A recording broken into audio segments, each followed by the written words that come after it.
note that Russia's illegal and unprovoked invasion of Ukraine has now been going on for 2 months, and at least 14 civil journalists and workers have been killed in the line of duty. Our thoughts are with their families and loved ones.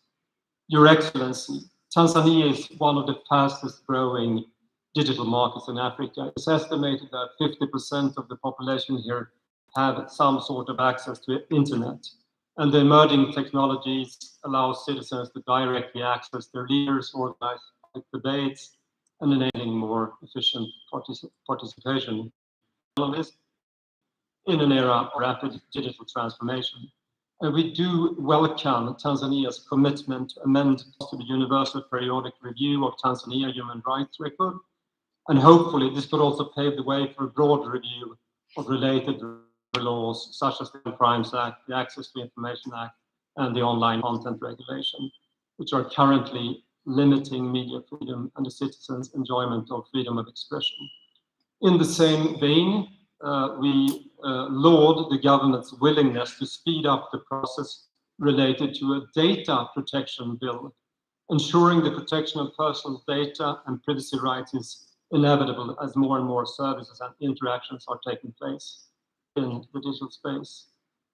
Mheshimiwa Rais, Sweden, we have been partnering with the Media Council of Tanzania to promote accountability within the media sector.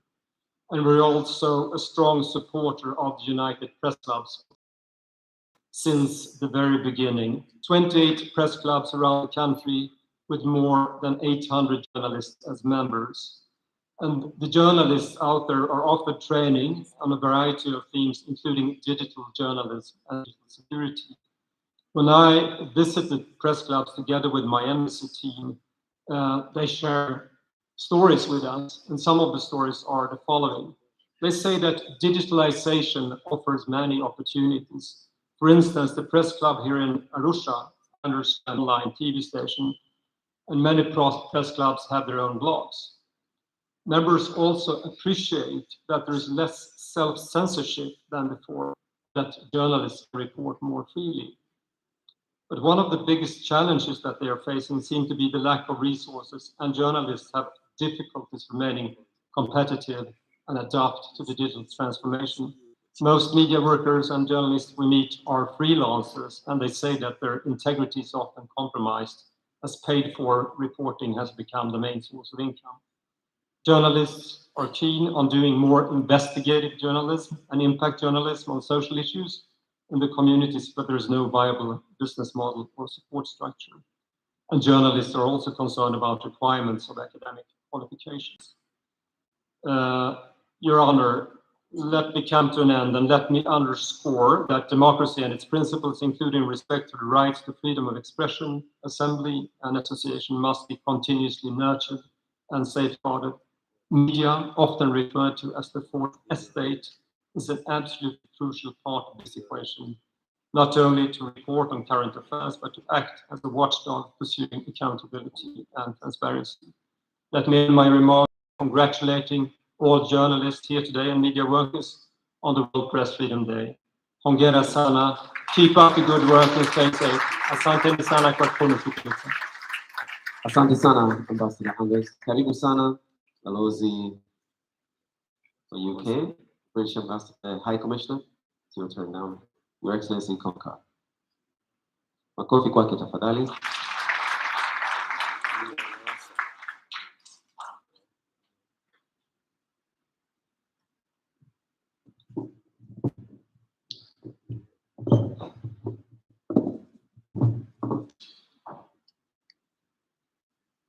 Rais wa Jamhuri ya Muungano wa Tanzania, Mheshimiwa Samia Suluhu Hassan, Waziri wa Habari, Utamaduni, Sanaa na Michezo, Mheshimiwa Nape Nnauye, Mkuu wa Mkoa wa Arusha, Mheshimiwa John Mongella, Regional Director for UNESCO. I don't know how to say that in Kiswahili, so Hubert Gagi.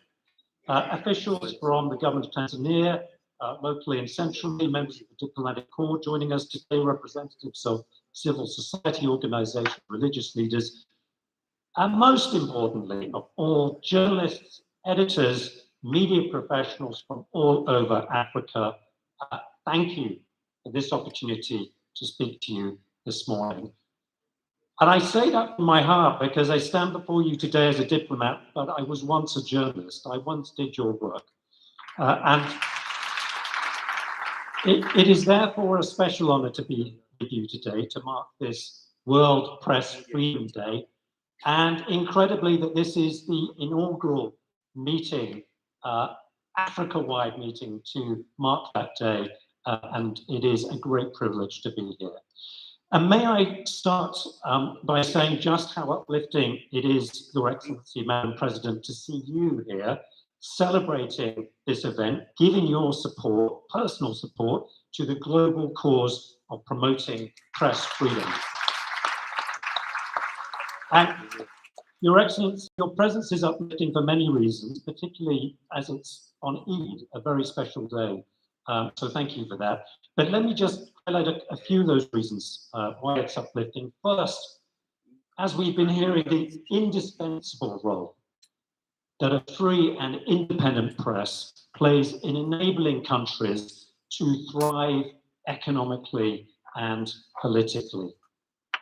A seminal study some years ago found that countries with an independent media are less prone to famine because the populations are alerted to the upcoming food shortages earlier and because the governments of those countries take earlier action. In other words, there is evidence that supports the point that press freedom actually saves lives.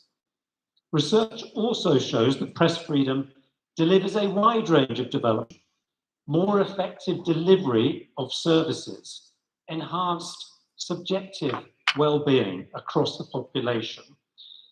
Indeed, it's widely accepted, and I don't think anyone in this room would disagree with this, that an independent media, a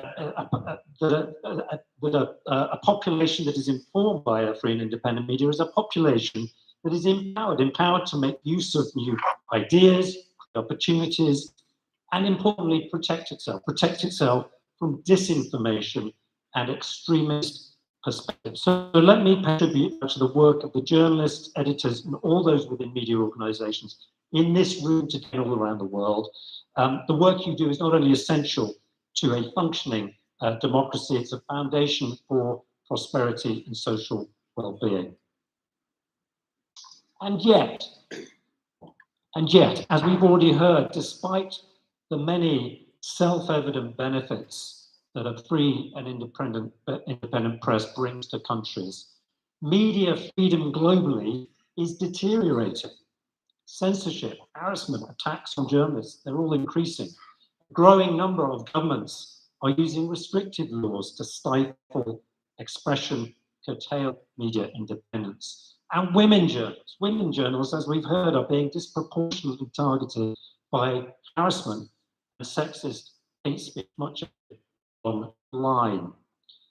And the symptoms of this global malaise are all too common. Media houses pressured into running only government-approved stories, independent news outlets being shut down, journalists having to self-censor, and in the worst cases, media professionals paying for their commitment with them. And the number of journalists, this is shocking, the number of journalists jailed for their work is at a global high today. So what can we do about these deeply concerning trends?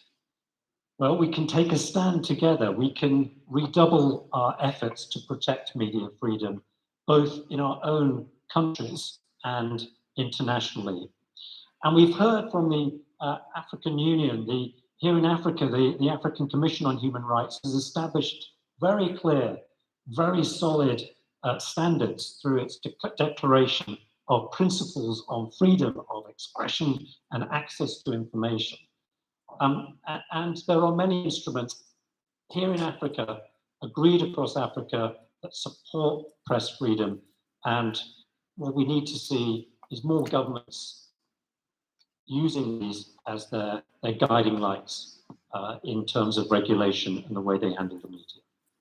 At a global level, for the past 2 years, the UK has, along with Canada, co-chaired a new initiative designed to protect media freedom. It's called the Media Freedom Coalition, and it's grown quickly. It's grown to have a membership of more than 50 countries, all working together through this initiative to advocate for media freedom, protect journalists, and hold to account those who harm journalists for doing their job. And as part of that initiative, the UK has worked very closely, I'm pleased to say, with UNESCO and Canada to establish the Global Media Defence Fund. And this fund provides financial and legal support to journalists, their families, and civil society, as well as training. The UK has committed £3 million, or more than 10 billion shillings, to fund that effort over the past 3 years. Thank you. Another way we can work together to reverse the negative trends is to endorse, recognize, and encourage other countries to emulate those countries that are bucking that global trend and moving in a positive direction on media freedom. And in light of that, it's fitting that this event is taking place here in Tanzania this year, where under the leadership of Her Excellency the President, we've recently seen some very positive steps, including some bans on media outlets being reversed and a review being initiated into media laws, including the Media Services Act. And it's been heartening too to see Tanzania accept some of the recommendations on media freedom in the recent UN Human Rights Council Universal Periodic Review. Your Excellency, development partners welcome these steps and rest assured that we will not only support Tanzania on this journey, but be hoping that other countries in the region and beyond will follow the example you and your government are setting. And with that in mind, we would note that it would offer inspiration and encouragement to other countries to see Tanzania consider at least the possibility of joining the Media Freedom Coalition, if not now, then at some point in the not too distant future. Over the past 3 days, we've seen the commitment and passion of those who work in the media on display at this event. For their sake, for the sake of citizens across Africa and the world, the UK is proud to join this platform on World Press Freedom Day to renew our commitment to support the media freedom. It is so essential to all of the fundamental freedoms on which our collective success depends. So, hashtag Uhuru wa Habari, Eid Mubarak, asanteni sana kwa kunisikiliza, Mungu ibariki. Sana balozi wa Uingereza hapa Tanzania, David Konka, kwa maneno mazuri katika siku hii muhimu ya uhuru wa vyombo vya habari. Mheshimiwa Rais, naomba sasa nitumie fursa hii kumkaribisha mwenyekiti wa Jukwaa la Wahariri Tanzania, kisha atamkaribisha Mheshimiwa Waziri, ambapo Mheshimiwa Waziri atakukaribisha wewe Mheshimiwa Rais. Makofi tafadhali.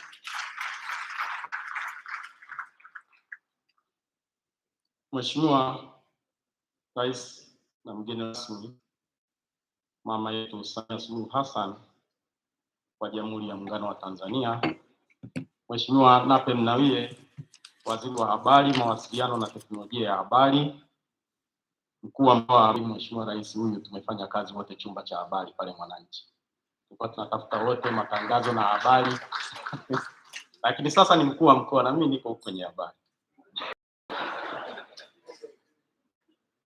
Mheshimiwa Katibu Mkuu Dr. Jimmy Yonas, Katibu Mkuu wa Wizara ya Habari, Mawasiliano na Teknolojia ya Habari, Manfredo Fant, Balozi wa EU Tanzania, Mkuu wa Mawasiliano ya AU, mama yetu Win, Zlatan Milisk, mratibu mkaazi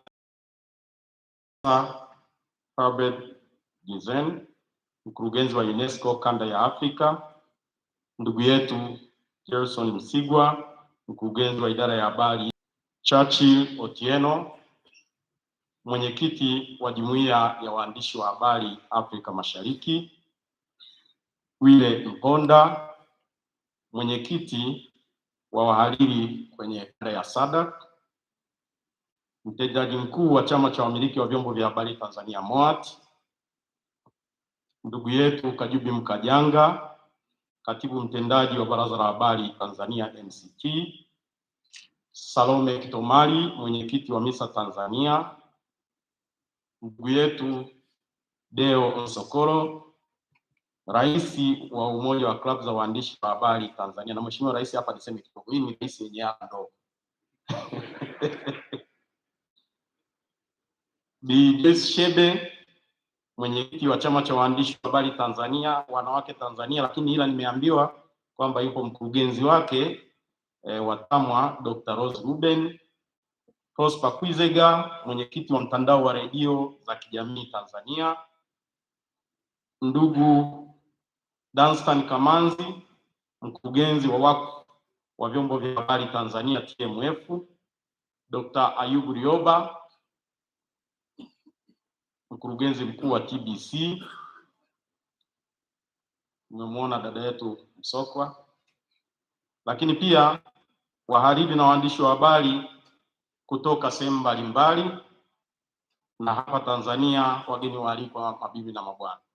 Nadhani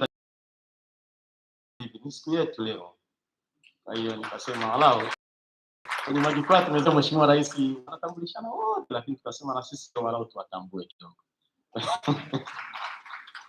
Mheshimiwa Rais, kwanza nichukue fursa hii kumshukuru Mwenyezi Mungu kwa kuendelea kutujalia uhai sote tulioko hapa, na ni kwa neema zake kuwa leo tuko hapa kufanya shughuli hii muhimu ya kukumbushana utendaji wa vyombo vya habari nchini, Afrika na dunia kwa ujumla, ambapo hatimaye tutaimarisha ushirikiano kati ya dola, jamii na vyombo vya habari kwa maslahi mapana ya maendeleo ya taifa na bara letu la Afrika.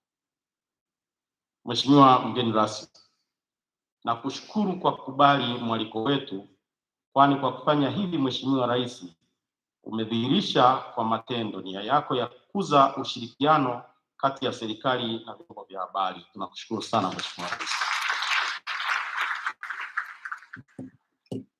Mheshimiwa Rais, niruhusu niseme Idi Mbarak. Nafahamu umetupa heshima ya pekee leo kwa muda kama huu na kwa siku hii maalum ambayo ni Eid al-Fitr. Ulipaswa kujumuika na familia, ukakaa na ndugu jamaa na marafiki, ila umechagua kujumuika na jumuiya pana ambayo ni tasnia ya habari. Tunasema asante sana Mheshimiwa Rais. Mheshimiwa Rais, naona itapendeza kidogo, kwa maana tumesema kwamba tuko hapa Afrika. Ukifahamu kina nani tuko nao hapa ukumbini kwa siku muhimu ya kihistoria ya leo, ambao ni wadau wa vyombo vya habari na wawezeshaji wetu, ili angalau nawe ufahamu uwakilishi mpana ambao tunao hapa ukumbini.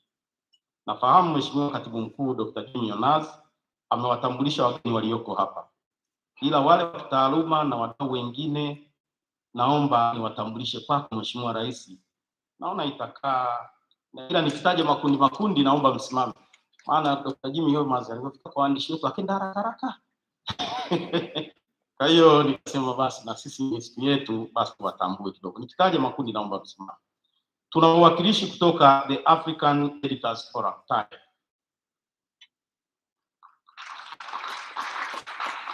Tuna wawakilishi kutoka Eastern Africa Editors Society. Tuna wajumbe wa UNESCO. Tuna Ed Office High Commission Human Rights Africa leo. Tuna Tanzania Editors Forum. Naomba msimame wahariri mjini. Mheshimiwa, hawa ni wahariri wako, na leo ni kwa mara ya kwanza wanahudhuria kwa namba hii. Kwa kawaida huwa wanahudhuria 5, 4. Ila leo pia ni mara ya kwanza hii shughuli kufanyika Afrika. Tunaomba mkae. Lakini Mheshimiwa Rais, samani, tunao Ethiopia Editors Guild, tunao Ethiopia Broadcasting Corporation, tunao Article 19, Uganda Editors Guild, Kenya Editors Guild, Google. Wakenya simameni kidogo, maana mmesimama haraka haraka. Wamekuja wengi na Mheshimiwa Rais kwa mara walioyaona Arusha, Mheshimiwa Rais wakaniambia wanaomba waongeze visa wakaekae kidogo. Lakini pia tunao wawakilishi kutoka Google, tuna Africa Commission, tuna CDC Africa, tuna Tanzania Telecommunications Corporation TTCL, wadau wetu hawa, tuna Foundation Hirondele, tuna Internews, tuna Vodacom Tanzania, tunao NMB, tunao Legal and Human Rights Center, tunao NHIF, tunaye mkurugenzi mkuu wa PSSSF Hosea Kashimba, tunao WCF mkurugenzi wake John Mduma. Naona wamekuja wawakilishi. Tunaye mkurugenzi mkuu wa STAMICO Dr. Masawe, na STAMICO ametuonesha mkaa ili tuachane na kupikia ule mkaa, tusiharibu sana misitu. Sasa sisi walau tuanze kuwa wateja wa mkaa wa mawe ili walau siku moja na Tanzania tu export kama product. Lakini tunaye mkurugenzi mkuu wa bandari Tanzania, ndugu yetu Eli Kiamisi. Usimame kidogo. Ilikuwa amechelewa kidogo, lakini ameanza safari saa 4 usiku. Akasema anakuwepo hapa kushirikiana na vyombo vya habari, kwa maana bandari ni lango la uchumi wa Tanzania, lakini anaamini kwamba kwa kuwa na vyombo vya habari karibu, basi na kwa kweli ametuwezesha kidogo. Tunaye mkurugenzi wa TCRA Dr. Jabir. Tunaye mkurugenzi wa TANAPA, kamishna mkuu wa TANAPA au mwakilishi wake Mwakilema. Tunaye mkurugenzi kamishna mkuu wa TAWA Mabura. Tunaye mkurugenzi mkuu wa BRELA Godfrey Nyaisa. Tunaye mkurugenzi mkuu wa EURA Engineer Chiburuje. Tunaye Asas Group of Companies. Wakati tunaingia hapa ukumbini akasema alitamani sana kuwepo, angependa kuwa na habari, lakini amepata dharura kidogo, na leo ni Idi, lakini tulishaiandika hiyo hotuba. Tunamshukuru ametusupport. Nao watu muhimu sana leo ni Mheshimiwa Rais, ukipata muda uungane na sisi. Ngoja Mheshimiwa mnapa maji.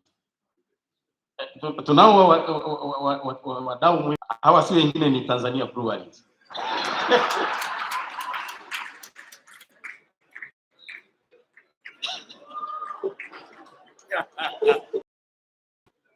Lakini tunaye kaimu posta master mkuu ndugu yetu Mbando. Tunao PES, tunao MCT, Twaweza. Mkajubi Mkajanga, simama kidogo Mheshimiwa Rais afuone. Napunga mkono. Toa mask.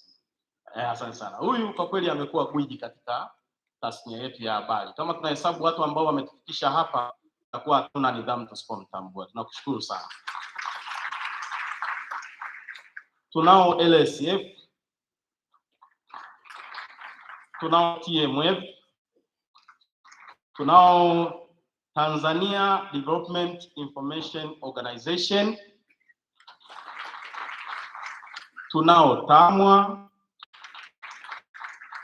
tunao Elimika, tunao Nukta Africa, tunao MISA Tanzania, tunao MISA simameni kidogo, ila kwenye hotuba nitalieleza kidogo. Hawa ndio walianzisha siku vya habari mwaka 92 baada ya UNESCO kuungana nao. Kwa hiyo Nitaeleza 91 mnakosea. Nitaeleza. Tuliza ball. Karibuni. Tunao PRST na karibia mwisho. Orodha ilikuwa ndefu, lakini ilibidi Mheshimiwa Rais ajue kwamba leo Afrika ilikuwa Tanzania. Lakini tunao UTPC, mkurugenzi wake yuko hapa Kasani, na press clubs au wanasimamia waandishi wa habari sehemu zote nchini. Kuna press club 28. Tunao EU, asante mkurugenzi. Tunao SDC Africa. Tunao Jamii Forums. Huyu ni jeshi la mtu mmoja, lakini asiyejua Jamii Forums ana lake jambo. Tunao TBC ambao hivi wanaturusha live. Tunao East Africa Editors Society. Tunao USAID na tunao ADIO. Asante sana. Mheshimiwa Rais, kama kuna niliowasahau nisamehe, lakini kwa makusudi ni mara ya kwanza siku hii inafanyika Tanzania. Nilisema uwaone, wametuunga mkono, nchi 54 zimekuwa na wawakilishi hapa. Kwa kweli tunafurahi sana. Tunakushukuru Mheshimiwa Rais. Mheshimiwa mgeni rasmi, leo ni siku ya maadhimisho ya uhuru wa vyombo vya habari duniani. Siku hii inaadhimishwa kidunia nchini Uruguay. Kwa Afrika mwaka huu, kwa mara ya kwanza siku hii inaadhimishwa hapa jijini Arusha, Tanzania. Hapa tunao wawakilishi kutoka nchi 54 za Afrika ambao wengi wao ni mara ya kwanza kufika Tanzania, na kwao unasema karibu tumbani Tanzania, kwenye mlima Kilimanjaro, nyumbani kwa mlima Kilimanjaro, Serengeti, visiwa vya marashi ya karafuu Zanzibar na uchumi wa buluu. Karibuni sana wageni wetu. Mheshimiwa mgeni rasmi, naomba kutumia fursa hii kuwapongeza waandishi wa habari wote Afrika wanaofanya kazi ya kukusanya, kuchakata, kuchapisha habari na taarifa kwa nia ya kuhabarisha, kuelimisha na kuburudisha. Hongereni sana kwa siku hii muhimu katika historia ya uandishi wa habari nchini Afrika na duniani kwa ujumla. Kila Mei 3 waandishi wa habari duniani kote huadhimisha siku ya uhuru wa vyombo vya habari tangu mwaka 1993. Siku hii inaadhimishwa kwa nia ya kupitia kiwango cha uhuru wa vyombo vya habari duniani, kulinda uhuru wa vyombo vya habari na kutoa heshima kwa waandishi wa habari waliouawa kazini. Mheshimiwa mgeni rasmi, mwaka 1991 wanahabari wahariri wa magazeti walikutana jijini Windhoek, Namibia, wakapitisha azimio kuwa na siku ya uhuru wa vyombo vya habari duniani. Mwaka 1992 shirika la elimu, sayansi la Umoja wa Mataifa UNESCO, ambao walikuwa kati ya wafadhili wa mkutano wa Windhoek, waliamua kuirasimisha siku hii na wakaanzisha taasisi ya vyombo vya habari kusini mwa Afrika, MISA, ambayo Tanzania ina tawi, na taasisi za elimu mbalimbali duniani. Mwaka 1993 mkutano wa Umoja wa Mataifa ulipitisha azimio la siku ya uhuru wa vyombo vya habari duniani kutokana na mapendekezo ya UNESCO katika mkutano wa 26 wa UNESCO uliofanyika mwaka 1992. Mheshimiwa mgeni rasmi, kauli mbiu ya mwaka huu katika maadhimisho ya uhuru wa vyombo vya habari inasema ni vyombo vya habari na changamoto ya teknolojia ya kidijitali, au kwa Kiingereza media and a digital siege. Kauli mbiu hii inatualika kutafakari iwapo mazingira ya kikazi na uhusiano baina ya vyombo vya habari na serikali na jamii yawezesha kufikiwa kwa lengo la muhimu ambalo lilipo kwa maksudi yake, yaani upatikanaji na upashaji wa habari. Kama tulivyotaja hapo juu, kuna nchi nyingi ambazo waandishi wa habari wanawindwa na kwa kutumia teknolojia ya habari. Na mwaka huu kwa mujibu wa taarifa za UNESCO zilizoko kila pahala, waandishi 55 wameuawa kwa mwaka jana. Idadi hii imepungua kidogo kwa sababu mwaka juzi waliuawa waandishi 65 kwa kujali maisha yao Naomba kwa nusu dakika tu tusimame kwa kukumbuka.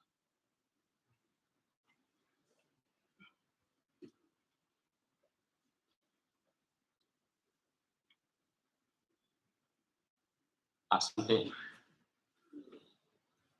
Tunaomba serikali zetu Afrika na duniani kwa ujumla zilinde maisha ya waandishi wa habari wanapokuwa kazini, kwani inaumiza waandishi kupoteza maisha na bado watenda maovu wapatao 80% hawachukuliwi hatua ipasavyo au wanakwenda bila kugusa unity. Wakati tunapoadhimisha siku hii, tunauona uhusiano kati ya pande mbili, waandishi wa habari, serikali, kwa lengo la kuhakikisha kwamba utumishi wetu katika vyombo vya habari unakuwa wenye thamani mbele ya umma tunaotumikia, bila kuhatarisha maisha yetu kwa kuzingatia sheria, kanuni na taratibu. Kwa nyakati tofauti, taasisi zetu za kihabari zimekuwa mara kadhaa zikikutana kujadili uhuru wa vyombo vya habari kwa dhana pana ya uhuru wa wananchi kutoa mawazo, freedom of expression. Mwelekeo wa Tanzania katika uhuru wa habari tangu umeingia madarakani umekuwa wa kujivunia.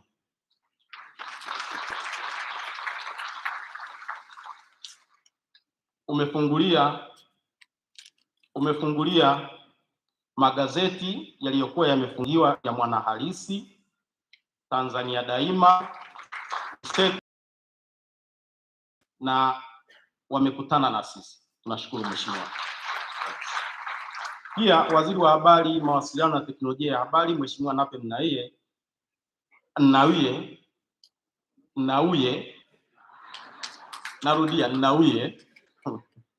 ametangaza ataunda kamati ya pamoja kati ya wadau wa habari na serikali kupitia sheria zinazolalamikiwa.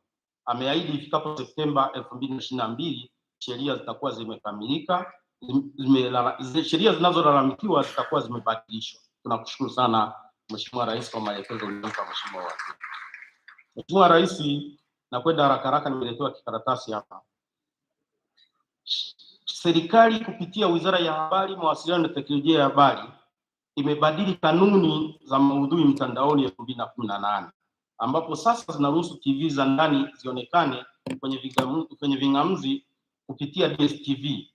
Bei ya leseni kwa mwaka ya televisheni imeshuka kutoka wastani wa shilingi milioni 73 na sasa watozwa milioni 32 na mengine mengi. Mheshimiwa, kwa kweli tunakushukuru sana na kukupongeza Mheshimiwa Rais.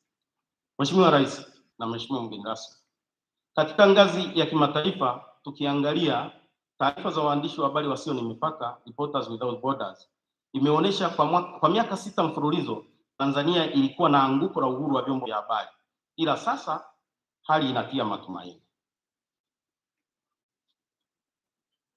Sasa nimekuja, naomba nianze. Hali inatia matumaini kwa maana ya kwamba tangu mwaka 2016 Tanzania ilikuwa nafasi ya 71, lakini 2016 ilikuwa ya 71 kati ya nchi 180, na mwelekeo uliendelea kuwa wa kushuka kuelekea kusiko hadi ulipoingia madarakani na kusitisha mseleleko huu. Mwaka 2017 nchi yetu ilishuka hadi nafasi ya 83, mwaka 2008 ikawa ya 93, mwaka 2019 ikawa ya 118 na mwaka 2020 ikawa ya 124. Mheshimiwa Rais, nchi yetu haitashuka tena, kwa hizi hatua ulizochukua na kuhakikishia kwamba mwaka 2022 tutapanda sana. Tunakupongeza na kukushukuru sana Mheshimiwa Rais, mwelekeo huu mpya mzuri wa kukuza uhuru wa vyombo vya habari hapa nchini. Mheshimiwa Rais, muda unakwenda kasi na yaruka mengine. Matukio yaliyokuwa yanatokea na yanaendelea kuziangusha nchi nyingi za Afrika ni pamoja na kufungia magazeti, waandishi kupigwa, redio kutozwa faini za kiolela, mitandao ya kijamii kufungiwa, kesi zinazotokana na uchapishaji wa habari kufunguliwa kama jinai badala ya madai, watu kufikishwa mahakamani kwa kutoa maoni na mengine mengi ya aina hiyo. Mheshimiwa mgeni rasmi, wadau wa habari nchini tulipokea kwa bashasha kubwa kauli uliyoitoa katika ya Juni 28, 2021 ulipoagiza sheria hizi zipitiwe na kufanya marekebisho. Mheshimiwa mgeni rasmi, sheria ambazo zinapitiwa sitazitaja kwa sababu muda unakwenda kasi na najua una shughuli nyingine. Zungumzia kwa upande wa magazeti, gharama za kuendesha vyombo vya kwa kiwango cha kutisha. Bei ya karatasi duniani imepanda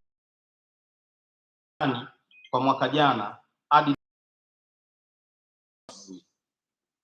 hii ni ongezeko la zaidi ya 250. Mheshimiwa mgeni rasmi, tunakuomba wewe na serikali nyingine za Afrika katika bajeti za mwaka huu muondoe kodi ya ushuru wa forodha na VAT kwenye karatasi za kuchapisha magazeti, kwani magazeti yanatumika kuelimisha jamii, hivyo si vyema kuyaacha yakafa kutokana na gharama za uzalishaji. Mheshimiwa mgeni rasmi, mwisho lakini si kwa umuhimu, tunaomba kuchukua fursa hii kupongeza. Sisi si wanasiasa, lakini mazuri tunayaona na tunayasema. Tunatambua na kupongeza juhudi za serikali za kusimamia mambo ya msingi kama uwajibikaji, ujenzi wa madarasa 15,000 unaokuza elimu, vita dhidi ya rushwa na ufisadi, uandaaji na utoaji wa anwani za makazi, matumizi endelevu ya rasilimali za umma, ujenzi wa miundombinu kama vile reli ya kisasa SGR, miradi mikubwa ya umeme kama bwawa la Mwalimu Nyerere, uimarishaji wa ETCL, bandari, kuendeleza kasi ya kuhamia makao makuu Dodoma.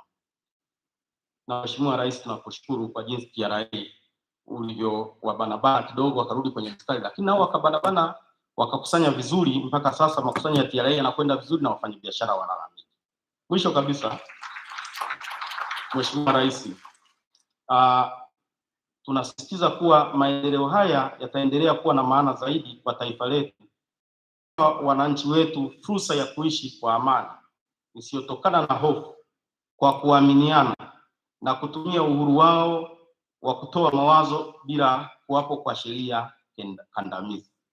Chini ya serikali ya awamu ya 6 hili tunaliona likitokea yako Mheshimiwa Rais, nakushukuru sana. Hii nairuka, lakini nihitimishe na hilo la karibu na TBL. Mheshimiwa, kuna watu wawili ni watatu. Pengine inawezekana hii jioni ya leo tuliyokaribisha pale kwenye shajara yetu isingewezekana kama sio Katibu Mkuu wa Maliasili na Utalii Dr. Francis. Tunamshukuru sana. Na tunasema wageni wetu mtaiona Tanzania, mtaiona Arusha, na mkuu wa mkoa ametuambia pale nje wakati tunakupokea akasema mkipungukiwa mnipigie. Sasa Mheshimiwa Rais, kwa kweli muda umetupa mkono. Kuna mgeni mmoja ambaye yumo kwenye ukumbi huu ambaye sikumtambulisha katika utambulisho, lakini huu mkutano ulikuwa mgumu sana. Ile Disemba nilipokujulisha kwamba wakati niko Naivasha wamesema tuje Tanzania, nikawaambia njoo. Nilivyorudi nyumbani nikamuuliza, sasa Kigoma inakuwaje? Akasema ndio ishakuwa, ninaye mke wangu hapa. Mwalimu Dafroza, karibu.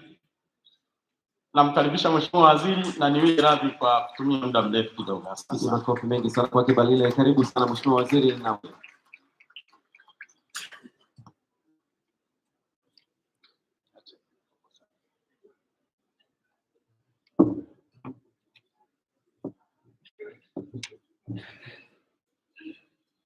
Mheshimiwa Samia Suluhu Hassan, Rais wa Jamhuri ya Muungano wa Tanzania, waheshimiwa viongozi mbalimbali, kwa sababu ya muda mtambue tu kwamba natambua uwepo wenu.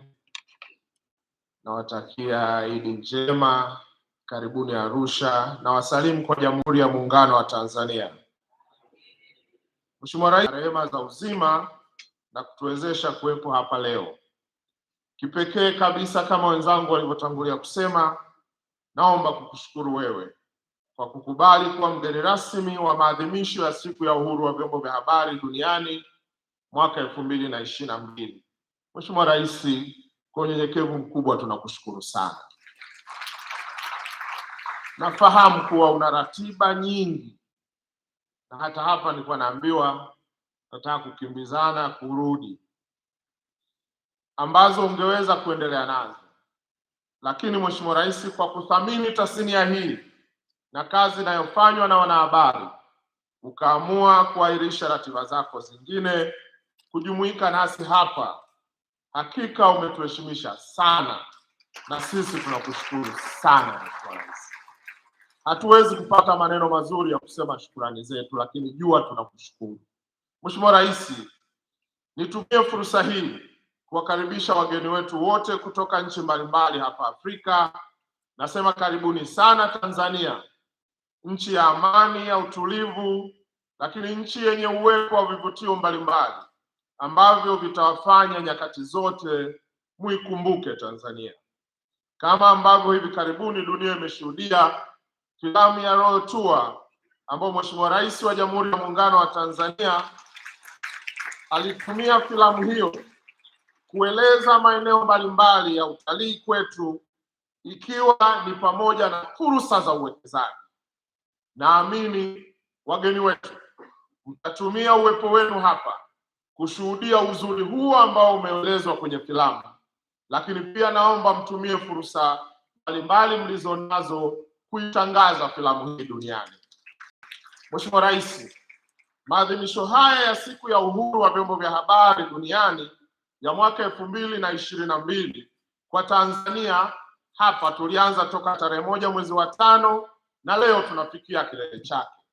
Katika kipindi cha siku 2 za mwanzo kulikuwa na maonyesho na mijadala iliyotokana na mada kadhaa zilizowasilishwa na kujadiliwa.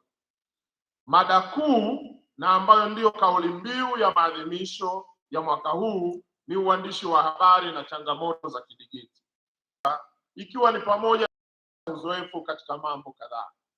Mheshimiwa Rais, kufanyika kwa maadhimisho haya Tanzania kwa sura ya bara zima la Afrika sio bahati mbaya, ni matokeo ya kazi nzuri uliofanya Mheshimiwa Rais katika kipindi kifupi cha mwaka mmoja ambao umekuwa madarakani. Hatua ulizochukua za kuboresha, kutanua na kuimarisha uhuru wa vyombo vya habari nchini, mwangwi wake umevuka mipaka nchi na kusambaa bara zima la Afrika, na ndio maana Afrika yote iko hapa. Tunakupongeza na kukushukuru kwa kazi hii nzuri. Itakumbukwa ni hivi karibuni tumeadhimisha miaka 100 toka azaliwe baba wa taifa letu, mtoto halisi wa Afrika, mzalendo, mwanademokrasia na muumini wa uhuru wa kutoa mawazo na kusikiliza hata wale wenye mawazo tofauti na yake, Mwalimu Julius Kambarage Nyerere. Hivyo basi, uamuzi wa kuja kuadhimisha siku hii muhimu kwa uhuru wa habari hapa nchini kwetu ni sahihi na umefanyika kwa wakati sahihi. Karibuni sana na asanteni kwa kutupa heshima hii.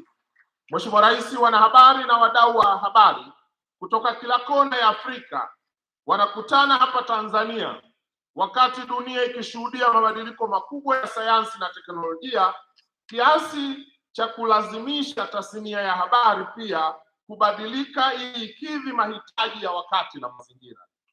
Wanahabari wa Afrika wanakutana nchini kwetu wakati tasnia ya habari katika bara la Afrika ina wajibu wa kusimama imara, kuhakikisha rasilimali za bara hili zinakuwa baraka kwa bara hili na si chanzo cha machafuko na mateso katika bara letu. Mheshimiwa Rais, wanahabari wa Afrika wanakutana leo hapa nchini wakati ambao haja ya kulinda utamaduni wetu, uhuru wetu kwa ujumla inaongezeka kila kukicha. Katika dunia ya utandawazi, vyombo vya habari haviwezi kukwepa jukumu la kulinda utajiri wa utamaduni wa bara hili, mali asili zake na urithi kwa ujumla wake. Mheshimiwa Rais, tunakutana kuadhimisha siku ya uhuru wa vyombo vya habari duniani, huku haya kuelimisha jamii juu ya fursa zilizomo kwenye maendeleo ya kidijitali nchini na duniani ikiongezeka sana. Wanahabari wa Afrika tunakutana hapa leo huku kukiwa na haja kubwa ya watetezi wa haki za wanahabari na vyama vya wanahabari katika bara hili na nchini kwetu kuwa na ajenda zao zinazotokana na wao na mazingira yao badala ya kutegemea ajenda kutoka kwa wafadhili. Umoja na mshikamano Umoja na mshikamano ulioonyeshwa hapa katika siku hizi mbili za maonyesho na kongamano ni ushahidi tosha kuwa, Mheshimiwa Rais, tasnia ya habari katika bara la Afrika iko tayari kutimiza wajibu wake kwa nchi moja moja na kwa bara zima la Afrika. Hii inawezekana ikiwa kila mmoja wetu ataamua kutimiza wajibu wake. Mheshimiwa Rais, kwa nchi Tanzania inaadhimisha uhuru wa vyombo vya habari duniani, ikiwa tumeshuhudia hatua kadhaa za kisera na kiutendaji zilizochukuliwa na serikali ya awamu ya 6 unayoiongoza katika kuboresha, kuimarisha uhuru wa vyombo vya habari nchini na uhuru wa kutoa mawazo. Hatua kadhaa ulizochukua Mheshimiwa Rais katika kuboresha na kuimarisha uhuru wa vyombo vya habari nchini sio tu faraja kwa wanahabari na afya kwa maendeleo ya nchi yetu, bali pia zimeonyesha uumini wako wa dhati katika uhuru wa kujieleza au kutoa mawazo, lakini ukomavu wa kiuongozi, na hili limeweka alama nzuri nchini, barani Afrika na dunia sasa inatambua. Mheshimiwa Rais, kuzitaja hatua kadhaa za kiutendaji ambazo umezichukua ni pamoja na kuhakikisha kwamba kila mara milango yako iko wazi wanahabari wa ndani na nje ya nchi wanapohitaji kukuona. Bila shaka wenzangu ni mashahidi, kila mara walipotaka kukuona na kufanya mahojiano na wewe ulikuwa uko tayari. Umefanya interview nyingi kupata kutokea katika historia ya nchi yetu kama rais wa nchi yetu. Rais, tunakushukuru sana. Lakini Rais, uliagiza vyombo vyote vya habari ambavyo vilikuwa vimefungiwa huko nyuma vifunguliwe, na hapa vyombo kadhaa vimefunguliwa, na mwenyekiti ametaja hapa magazeti, kwenye platforms za online, na hatua kadhaa zimechukuliwa. Bila shaka Rais anastahili makofi na kutiwa moyo kwa uamuzi huu. Lakini Mheshimiwa Rais, uamuzi wako leo wa kuamua kuja kushiriki na wanahabari katika siku yao ya kuadhimisha uhuru wa vyombo vya habari duniani, Rais, imevunja rekodi kupata kutokea katika historia ya uhuru wa nchi yetu. Rais, hongera sana.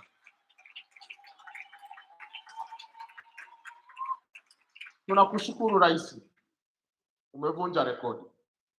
Miaka karibia 50. Rais, zipo hatua kadhaa umechukua za kisera katika kuboresha na kuimarisha uhuru wa vyombo vya habari nchini katika kipindi kifupi ulichoongoza nchi yetu, nazo zimeacha alama kubwa sana kwenye sekta ya habari. Hatua hizo ni pamoja na uamuzi wako wa kuunda wizara maalum ya habari, mawasiliano na teknolojia ya habari. Muundo huu ulikuwa ni kilio cha wanahabari kwa muda mrefu. Wewe umelitatua Rais, tunakushukuru na nakushukuru kwa kuniamini kuiongoza wizara hii. Lakini mara tu ulipoingia madarakani, uliagiza bila kumumunya maneno kuwa sera, sheria, kanuni zote zinazopigiwa kelele zipitiwe upya ili kuwezesha tasnia ya habari kukua na kutimiza majukumu yake bila shida. Mpaka sasa, Mheshimiwa Rais, kanuni kadhaa zimepitiwa na kubadilishwa, na hayo yamesaidia sana afya ya tasnia yetu.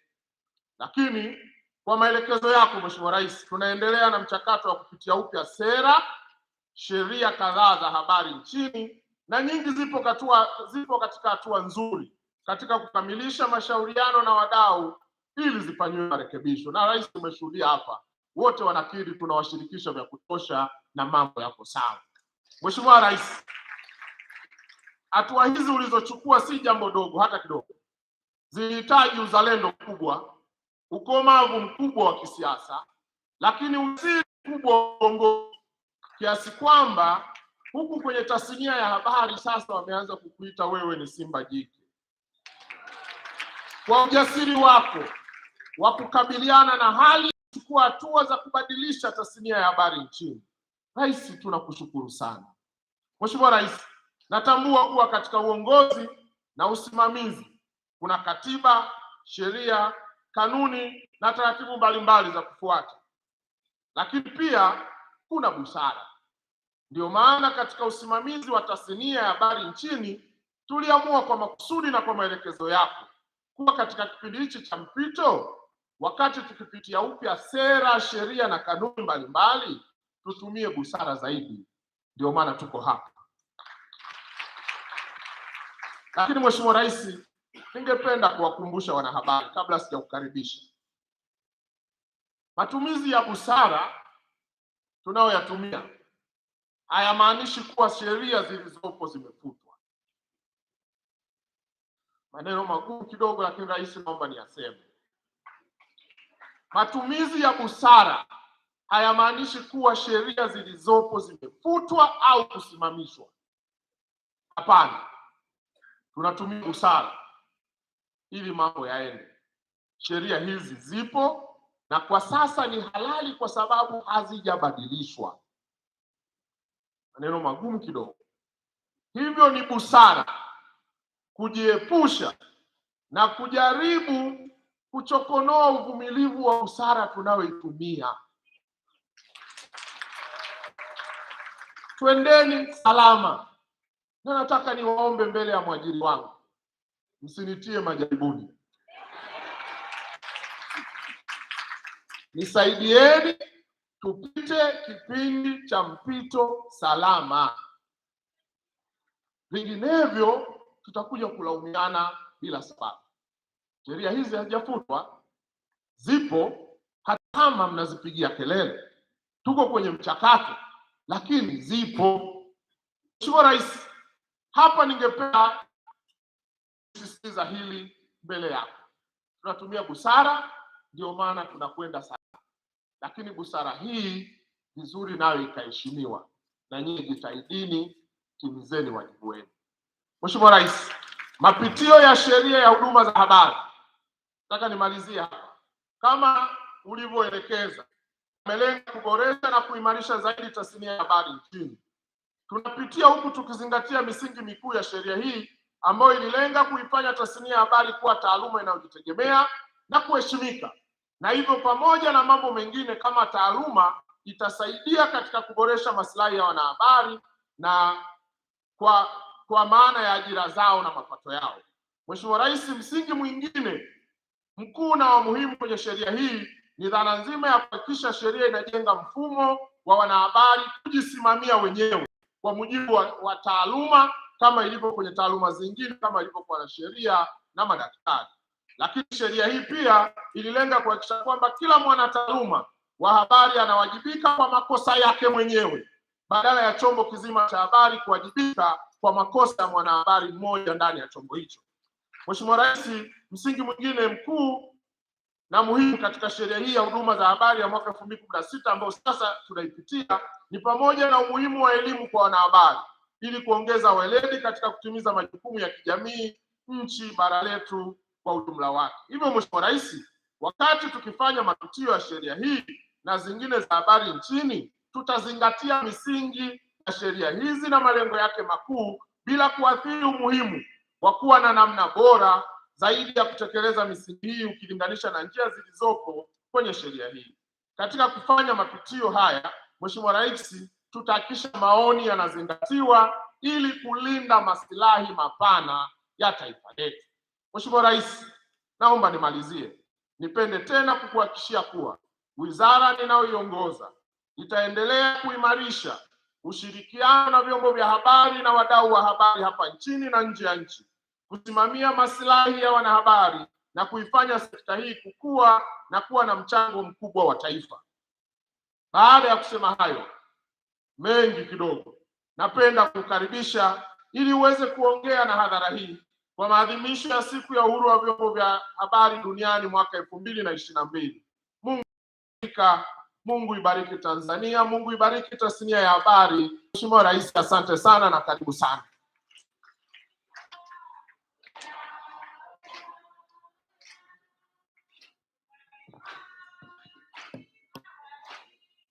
Asanteni sana.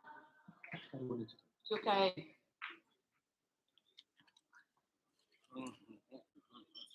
Mheshimiwa Nape Moses Nnauye, Waziri wa Habari, Mawasiliano na Teknolojia ya Habari, Mheshimiwa Damas Ndumbaro, viongozi wote wa kiserikali mlioko hapa, lakini kwa upekee nitambue uwepo wa Mheshimiwa Mkuu wa Mkoa, mwenyeji wetu hapa, lakini na uongozi wa Chama cha Mapinduzi mkoa huu wote mlioko hapa.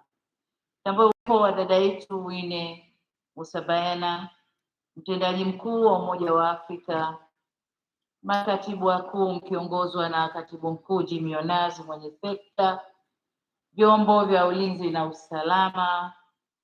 Nitambue uwepo wa mabalozi na wakuu wa mashirika ya kimataifa mliopo nasi hapa, uwepo wa ndugu yangu Balile, mwenyekiti wa jukwaa la wanahabari, lakini pia wanahabari wote katika makundi yenu ndani ya tasnia yenu ya habari.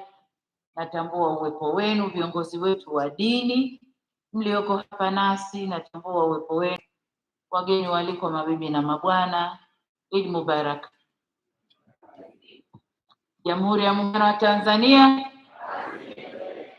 Haya, nakwenda haraka haraka na baraza la Eid saa 10 Dar es Salaam, kwa lazima nirudi.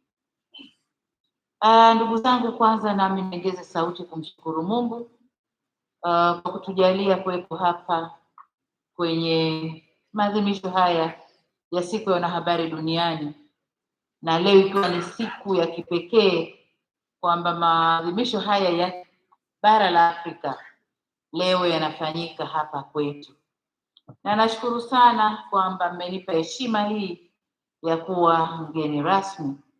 Na kusema kweli, nilipopata taarifa hii, nadhani wiki kabla, wakati niko Marekani, nadhani nikacheki na Balile, ile shughuli yenu bado ni tarehe 3. Kanaambia ndio. Nikamwambia itakuwa Idi. Sasa ndio mama, lakini mambo yote yako tayari. Nikamwambia nakuja hivyo. Kwa hiyo niko hapa nanyi kwa heshima ya pekee kwamba kwa mara ya kwanza shughuli hii inafanyika hapa kwetu. Lakini katika namna hiyo hiyo niwakaribishe wageni wote waliokuja hapa kwetu, na naomba baada ya shughuli hii muwe na muda kidogo, na nimeambiwa ratiba yenu mtazungushwa kuona angalau basi mkoa mmoja, vivutio tulivyo navyo vya utalii, vya uwekezaji katika mkoa huu wa Arusha. Niwaombe sana, zungukeni. Ni shida kwenda nyumbani kutafuta tiketi nyingine kuja kwa utalii, lakini as long as uko hapa, tumia hiyo nafasi, zunguka, fanya utalii. Huwezi kujua, unaweza ukakuta warembo wazuri wa Kitanzania ukatamani kuoa mmoja, si ndio? Au wavulana wazuri wa Kitanzania si wazuri, ukatamani kuondoka na mmoja. Kwa hiyo zungukeni, muione Tanzania. Ndugu zangu, nimefurahi pia kuona kwamba kuna uwakilishi mzuri wa bara la Afrika ndani ya shughuli hii, na hii inaonyesha kwamba sekta ya habari ndani ya bara letu inajiungaunga vizuri, na ndio maana maendeleo haya ambayo yamezungumzwa na watu mbalimbali hapa. Kwa hiyo mimi niwashukuru sana, niwape pole kwa yale yanayotokea, usumbufu, unyanyasaji, vifo vya wanahabari, na habari nzuri ni kwamba matukio hayo yanakwenda yanapungua. Na kwa hapa kwetu Tanzania, taarifa kama mlivyosikia kwamba tumefungua kwa kiasi kikubwa, na hayo mambo yanapungua, nitazungumzia kidogo mbele.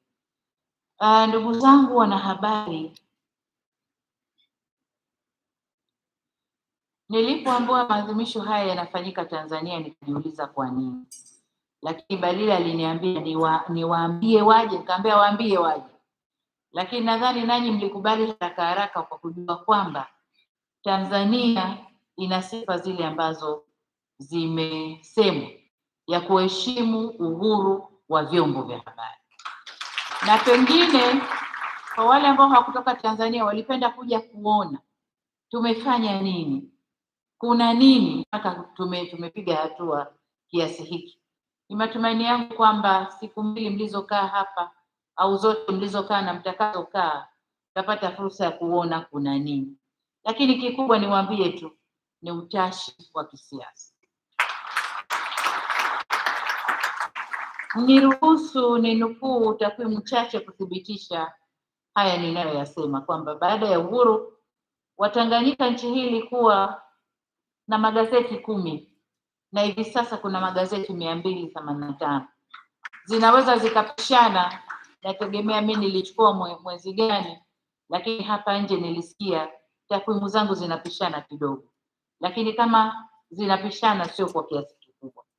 Lakini vile vile tulikuwa na kituo cha redio kimoja tu huko nyuma, kinaitwa Tanganyika Broadcasting Service, lakini sasa tuna vituo vya redio 200 na halikadhalika hakukuwa na kituo cha television hata kimoja, lakini sasa tunavyo 55.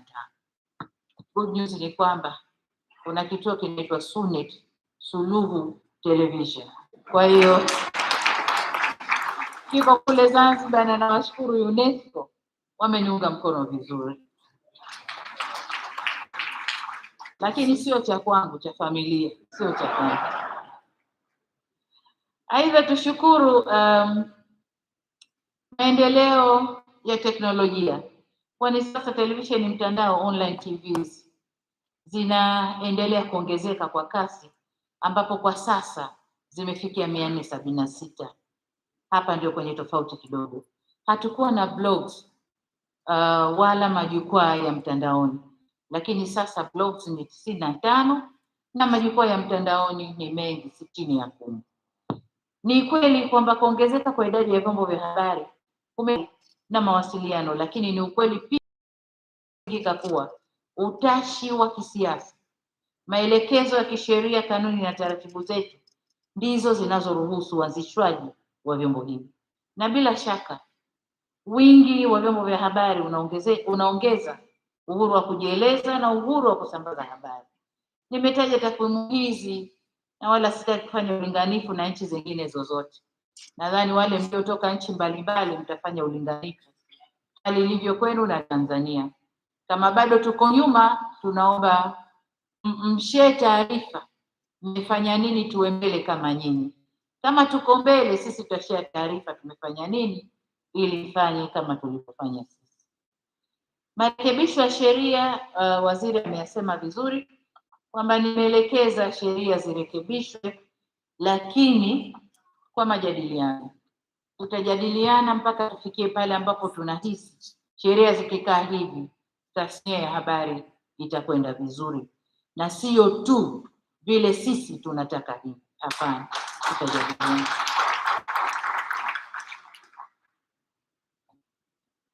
Kwa hiyo nimeagiza mchakato wa marekebisho ya sheria, nadhani waziri anakwenda nao vizuri, na ni matumaini yangu kwamba mkiwa hapa mmezungumza na mmezingatia maeneo haya ya kisheria za habari zitakazoleta manufaa kwa uchumi, lakini pia ustawi wa nchi zetu. Tutafurahi Tanzania kushare au kubadilishana uzoefu na nchi mbalimbali, na tuone namna wenzetu mnavyoendelea kufanya. Tumekusanyika hapa leo kuadhimisha uhuru wa vyombo vya habari. Sasa tukichukua neno uhuru, manake ni uwezo wa kufanya, kuandika, kufanya, kusema, kufikiri kama unavyotaka. Huo ndio uhuru. Lakini uhuru huu una mipaka yake. Una mipaka yake. Lakini pia tunasema uhuru wa vyombo vya nini? Vya habari. Tuangalie habari ni nini? Taarifa zilizopo, matukio yaliyopo, yanayoweza kuelezwa kwa mdomo, machapisho, mifumo ya posta, utangazaji, mawasiliano ya kimitandao, au kutokana na maelezo ya ushahidi ya kuona. Na kabla sijaingia hapa, nimepita kwenye maonyesho mbalimbali. Haya yote nayo yaeleza nimeyakuta hapo nje. Nikasema kumbe Tanzania tumeendelea. Kwa sababu mimi nimeweka kwenye speech, lakini nje nimeyakuta. nimeyakuta yanafanyika si kwa kiwango kile wanachofanya wenzetu, lakini hatuko vibaya. Ni kujitahidi tuende vizuri zaidi. Kwa hiyo ndugu zangu wahariri na waandishi wa habari, hatuwezi kukataa kuwa mitandao ya kijamii, social media, imekuwa ni sekta ya Instagram, Twitter, Snapchat, Facebook, Reddit, YouTube, LinkedIn, mingi iko hapa kwetu. Mitandao hii tupa fursa ya kutumia uhuru wetu ule ndio wa kujieleza jinsi tunavyoweza. Iwe tunaitumia mitandao hii kuunganisha jamii kwa mazuri, kwa maendeleo, kwa mambo yote, kupeana pole panapotokea misiba au majanga. Tunatumia mitandao sana ya kijamii kupeana moyo katika mambo mbalimbali.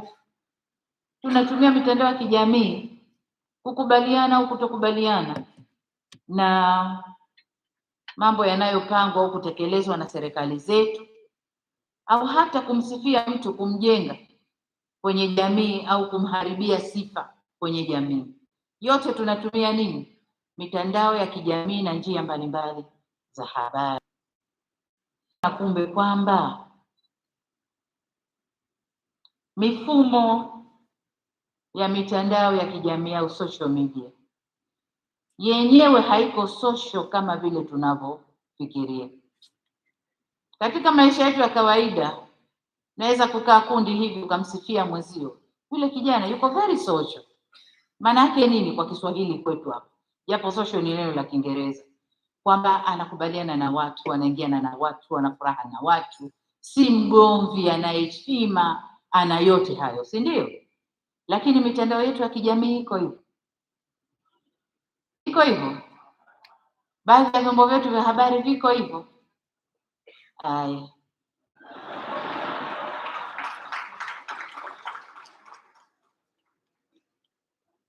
nalotaka kusisitiza hapa kwamba sisi ni Waafrika, tuna mila, desturi, au wanasema nini, tuna culture, tuna values, tuna norms za Kiafrika, si ndio? Ambazo sisi kama wanahabari, sisi kama Waafrika tunatakiwa kuzitunza na kuziheshimu, si ndio? Mengine yanayotokea kwenye mitandao yetu ya kijamii, kwenye vyombo vyetu vya habari, hayaangalii hayo. Tunakopa kule, tunakokopa lililo sahihi kwao haliko sahihi kwetu, lakini tunasahau hayo. Jana ndio juzi nilipokuwa kwenye May Day, kulikuwa kuna kelele, serikali inachelewa kutoa kuridhia mambo ya nini haya, mikataba ya ILO juzi. Lakini nikawaambia mikataba ile mmeisoma? Ndani ya mikataba kuna vipengee 1, 2, 3 haviendi na mila na desturi zetu, au mnakubali uwanja mzima sikujua ile kama nikukubali au kukataa.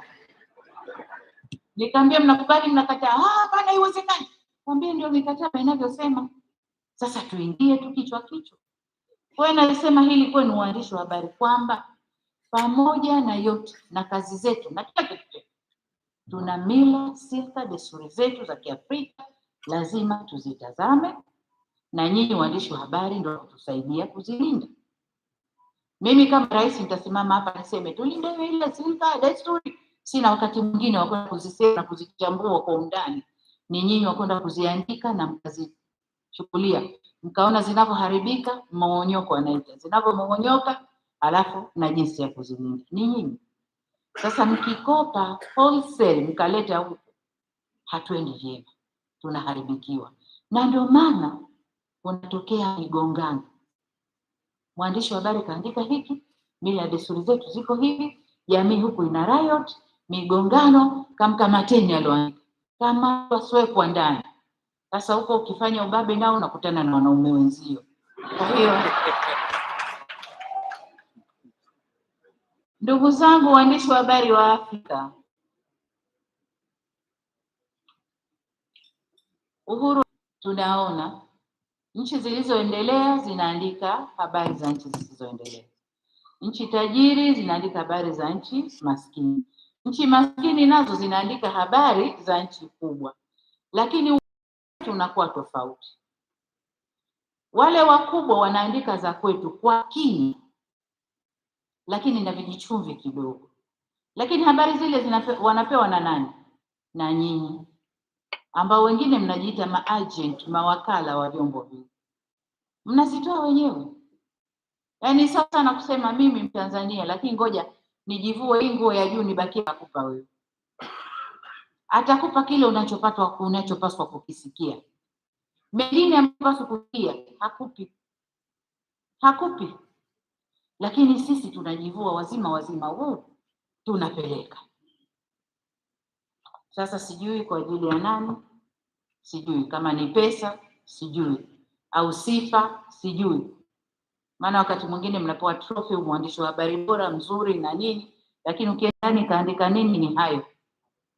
Kwa hiyo nayasema tu mawazo yangu, nataka waandishi wa habari nanyi myachukue mkae. Nyinyi si mmenipa ya kwenu, na mimi nawapa ya kwangu.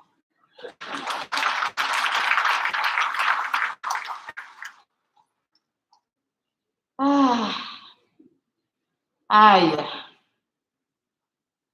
tunasema kwamba sisi ndio tunatoa hizo taarifa bila kusahau kulinda hadhi zetu, mila na silika zetu. Sasa najiuliza hapa,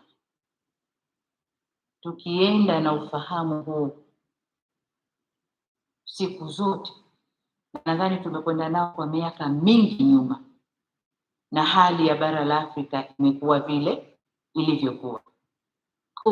Kuu ni unyonge, ni udhalilishaji, ni kila aina ya udhalili, wakati bara letu ni bara bora kuliko mengi. Tuna utajiri wa kila aina, kuanzia wa maumbile, wa resources.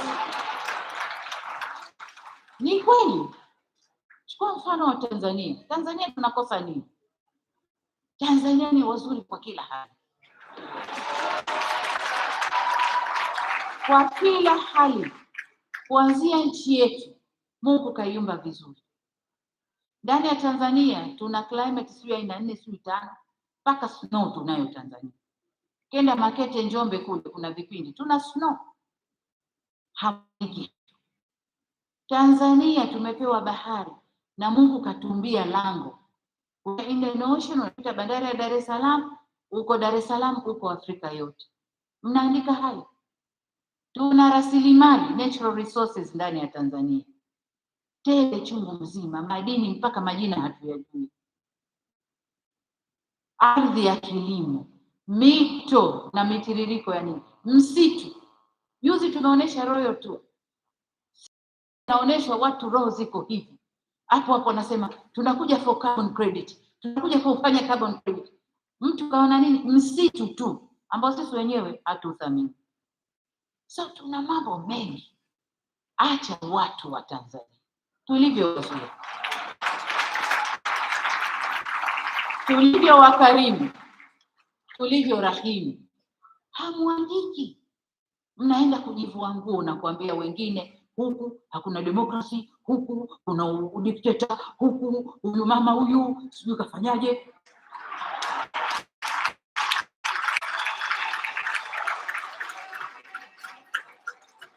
Wanahabari oye, jivunieni kilicho chenu,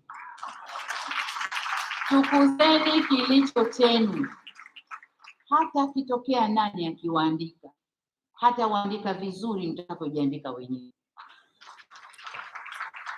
Jengine, mnalindwa na sheria za kimataifa, sheria za nchi yenu. Sisi serikali tuna pledge kuwalinda. Mataifa, mashirika mbalimbali yanatoa nani ya kuwalinda. Lakini nataka niwaambie, hakuna mlinzi mzuri wa maisha yako kama wewe mwenyewe. Kama wewe mwenyewe. Tuma, lipwa, ambiwa andika, nitakulinda, sheria hii kirekebishwa umelindwa, si kweli. Mlinzi mzuri ni wewe mwenyewe. Tizama unalolifanya, pima. Nikifika mpaka hapa inatosha. Nikisogea hapa, yule mama nitakuwa namkorofisha, na mimi sitakuacha.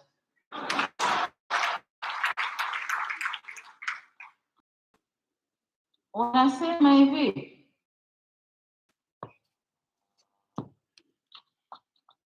theme ya mwaka huu ya maadhimisho ni uhuru wa vyombo vya habari, lakini na dijitali, si ndio? Changamoto za kidijitali.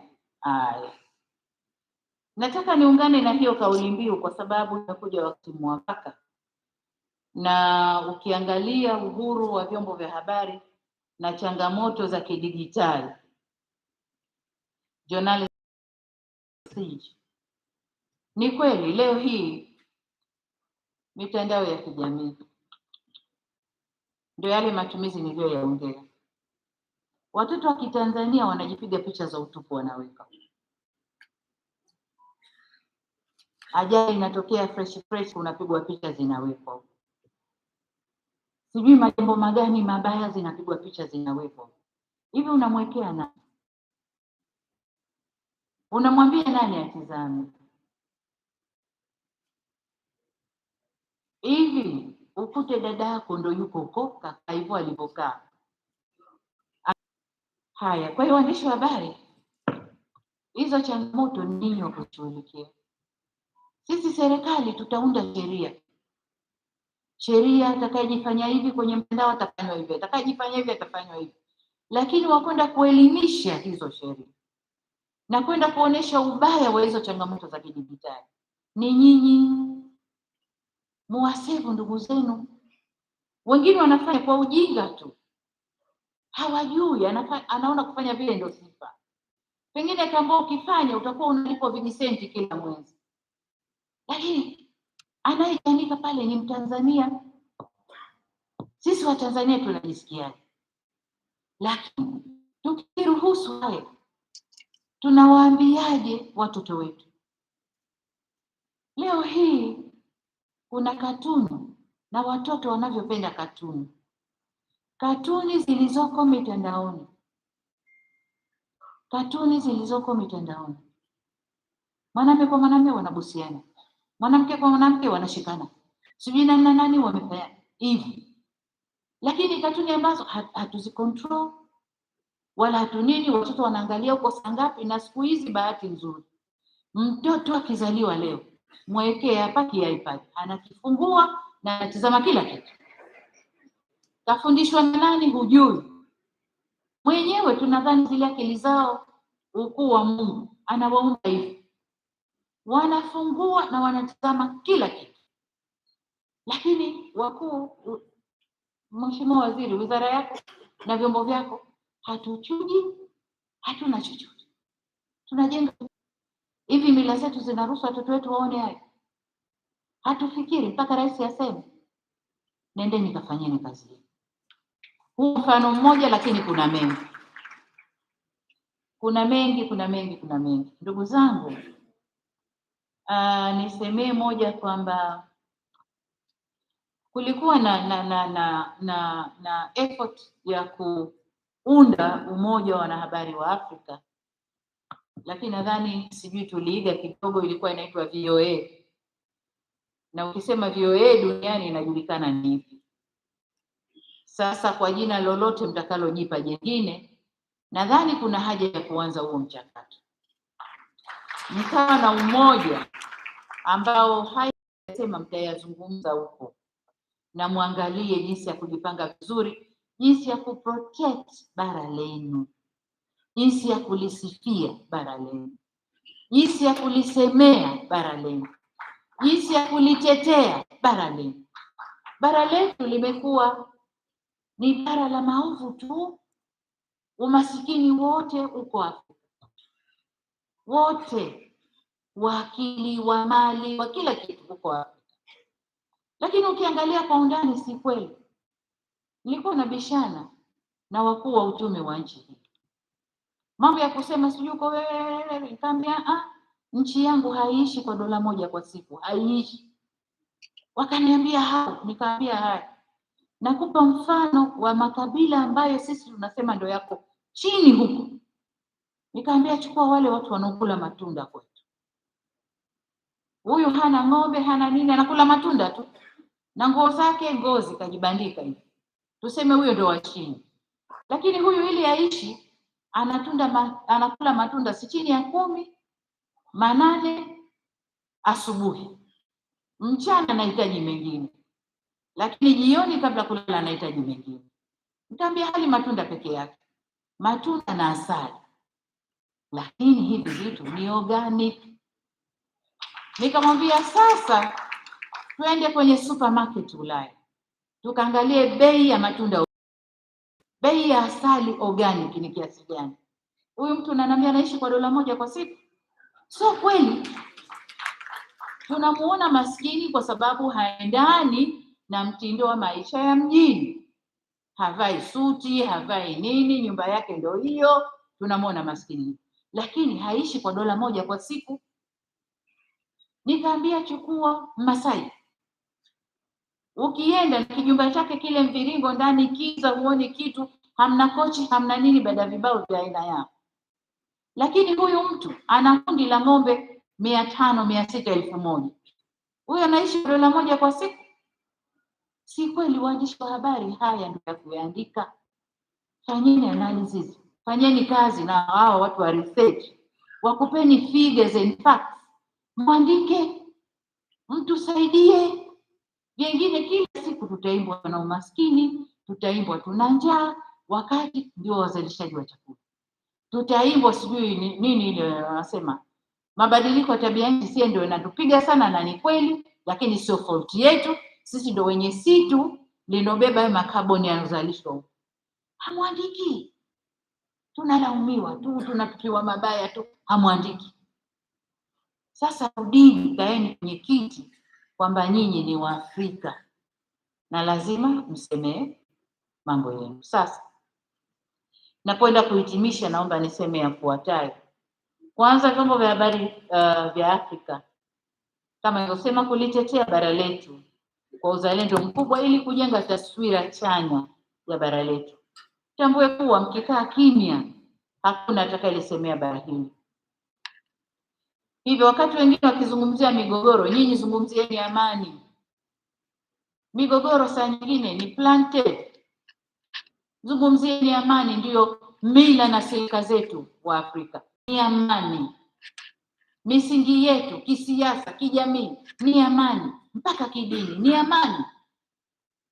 Zungumzieni hayo. Wakizungumzia umaskini, zungumzieni maendeleo. Tumefanya mambo mengi hapa. Tulikotoka kule miaka 60 tunapewa uhuru, sipo tulipo leo. New York mkapige picha na ya wapi sijui, mseme haya, mnawaona hao.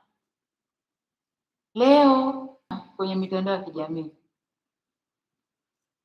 rais wenu kaenda kaonana na makamu wa rais wa Marekani. Baada ya wiki anaambiwa yule bibi yuko positive na COVID. Mimi mzima. Mtanzania kaweka kikatuni katia mshare, unatoka kwangu unaenda kwa Kamala, kwamba mimi ndo nimempa COVID. Lakini alipimwa baada ya mimi kuondoka, yuko negative. Kaenda ziara, kurudi yuko positive. Ulizeni, mnajiandikia.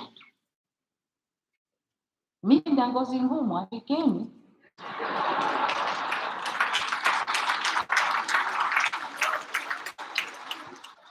Mnaandika, andikeni, mna ngazi ngumu. Lakini tunasema la pili kwa viongozi,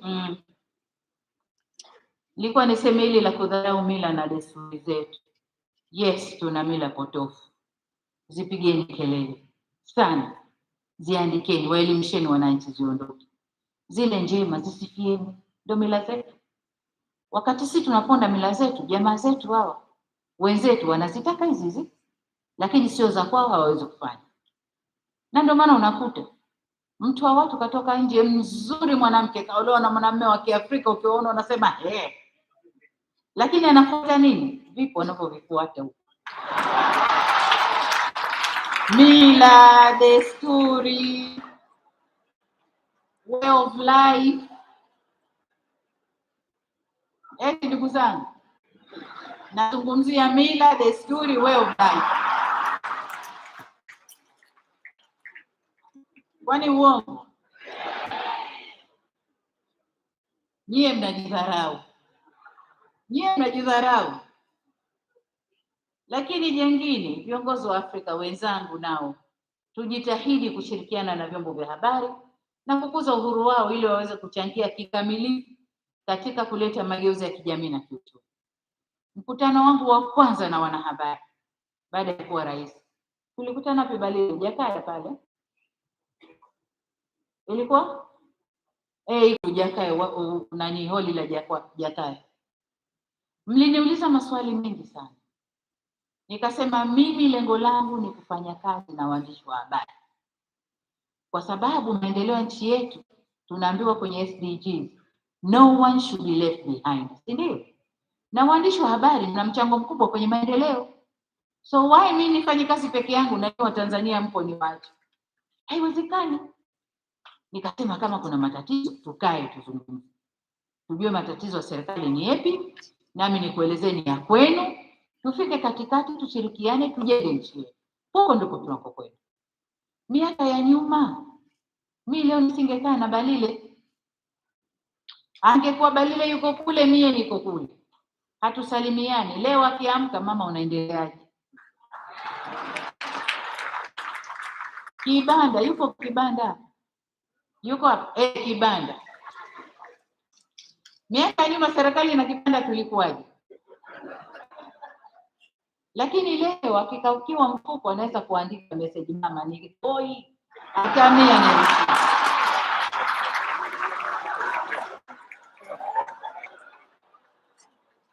Lakini niulize jambo moja, niulize, tunagombana kitu gani? Fikira na mwelekeo, wote ni Watanzania, wote tunajenga nyumba hiyo hiyo Tanzania. Tunagombana kitu gani? Hakuna.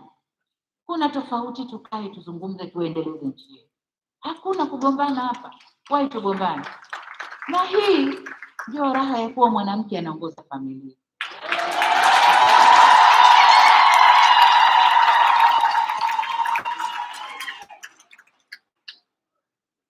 Aya, waziri alizungumza hapa, tunatumia busara, sheria ziko pale pale.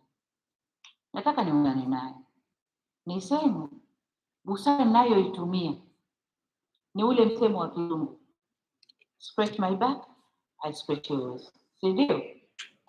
Ukinikuna vizuri, mimi nitakukuna na kukupapasa huku nakupuliza, lakini ukinipara nitakuparura. Twende tufanye kazi kwa uungwana, twende tufanye kazi kwa kuelewana. Ukinikuna nitakupapasa, lakini ukinipara nitakuparura. Sheria ziko pale.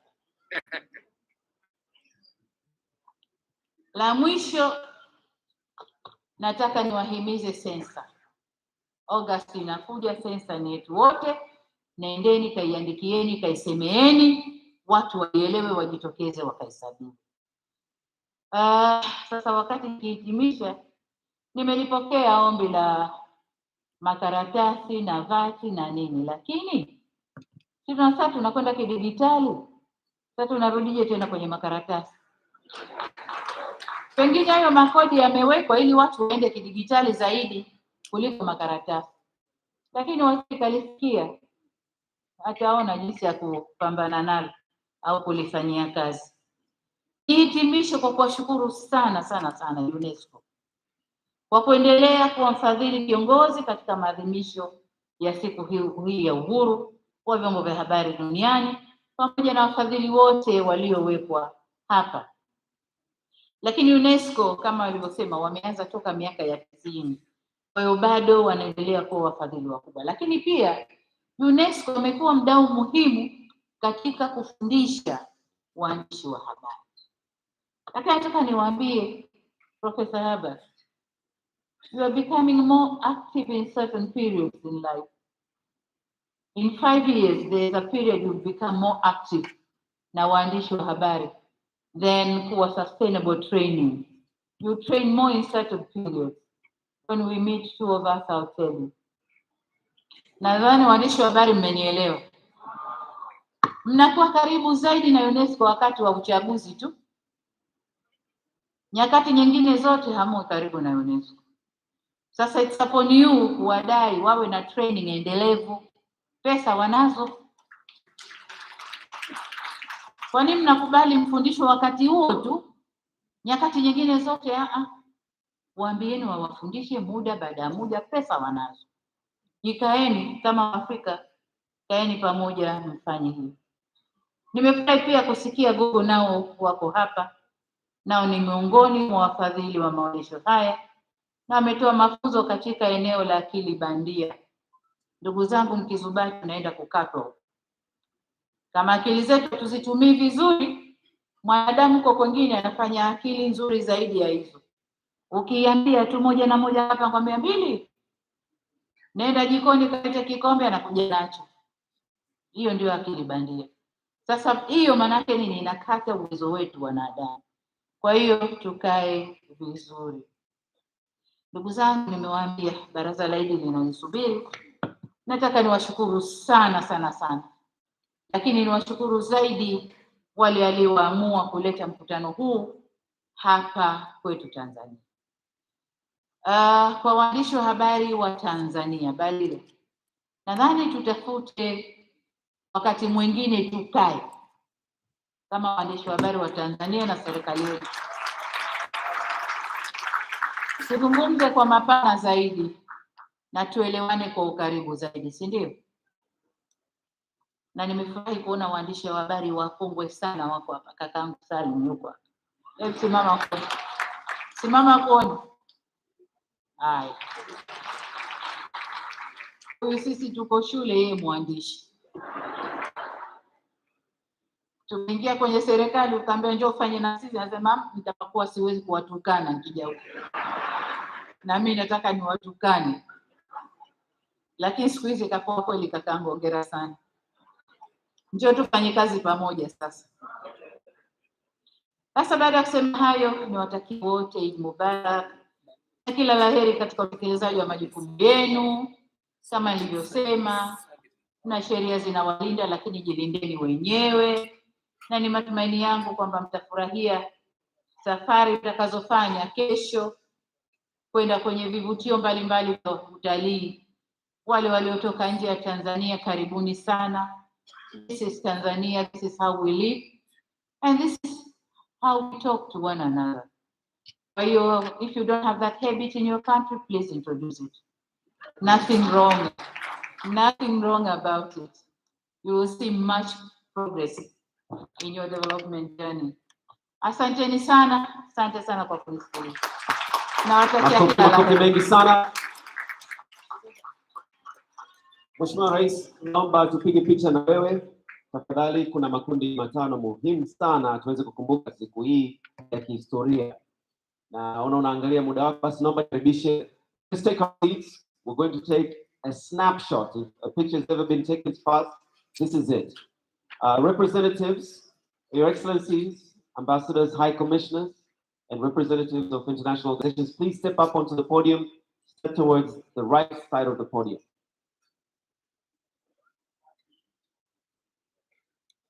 All our foreign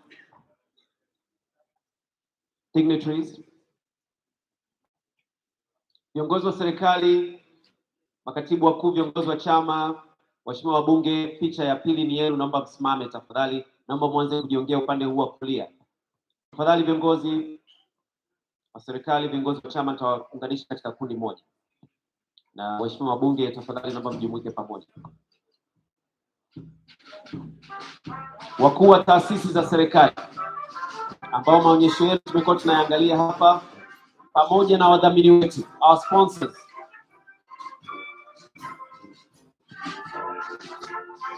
Asante. The first shot is done. Thank you. Group number 2, kundi la pili sasa. Viongozi wa serikali, viongozi wa chama, waheshimiwa bunge, ikibidi tutapiga picha mbili tofauti. Your Excellencies, thank you very much. Tupige picha mbili za wakuu wa serikali na chama. Serikali na chama.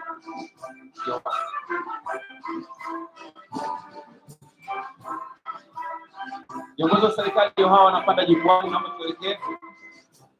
Na chama na serikali. Naomba tujiongee mpaka mwisho kule kushoto.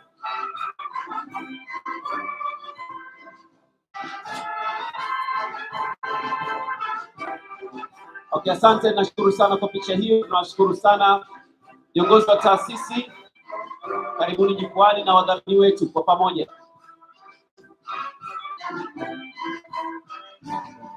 Leaders of government institutions and our sponsors, all our sponsors that are here.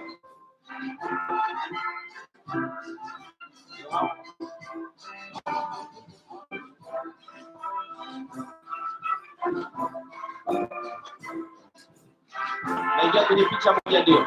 Naomba viongozi wa serikali ambao wamemaliza. Our sponsors, please stand back, stay back. You won't fit in the picture, just stay back a little bit. Kamati ya maandalizi, naomba msogee karibu. Kamati ya maandalizi. Okay, asanteni sana viongozi wa taasisi mbalimbali na wadhamini wetu. Kamati ya maandalizi. Kamati ya maandalizi, karibuni mbele.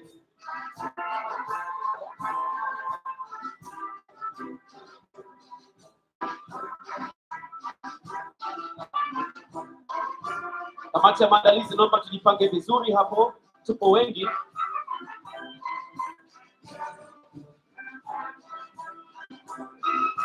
Ana Mwasioke katafuta nafasi kama MC katika natangaza. Kamati ya maandalizi, hatutatosha wote, subirini kidogo, wengine hapo kwenye ngazi. Mliopo kwenye ngazi subirini. Mliopo kwenye ngazi, kamati ya maandalizi subirini. Brass band, naomba kidogo tuweze kuwa na picha. Tafadhali, Mheshimiwa Rais akiinuka mtapiga brass band. Brass band, brass band. Brass band, naomba mtulie kidogo. Mheshimiwa Rais akiinuka tutaendelea kusherehesha utokaji wake hapa. Asante sana na washukuru sana. Naomba sehemu ya pili ya kamati ya maandalizi.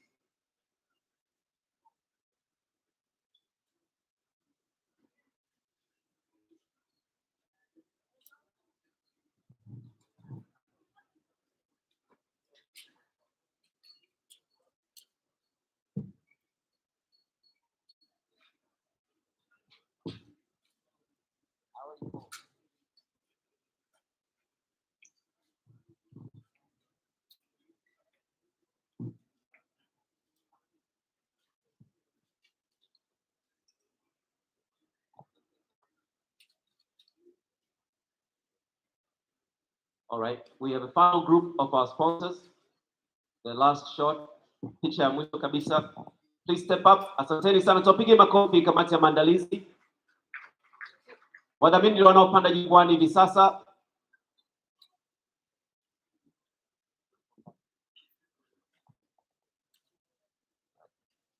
Kwa utaratibu, baada ya picha hii, nitaomba tusimame, turuhusu meza kuu itoke kabisa, kisha baada ya hapo tuketi. Brass band, naomba mjiandae wakati ndio huu. So our sponsors ndio hao wanapata picha. That's a picture of our sponsors.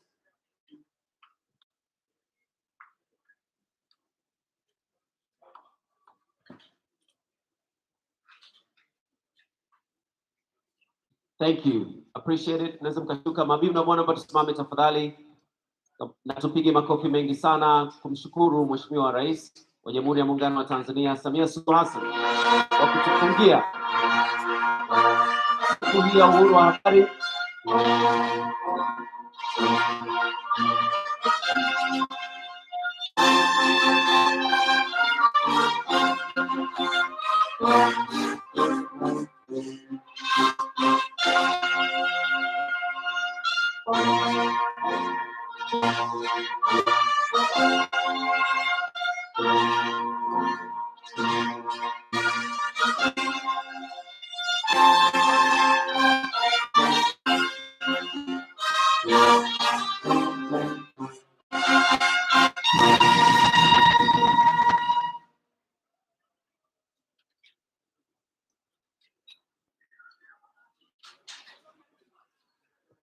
Jamani, ndugu zangu, karibuni tukae. We take our seats.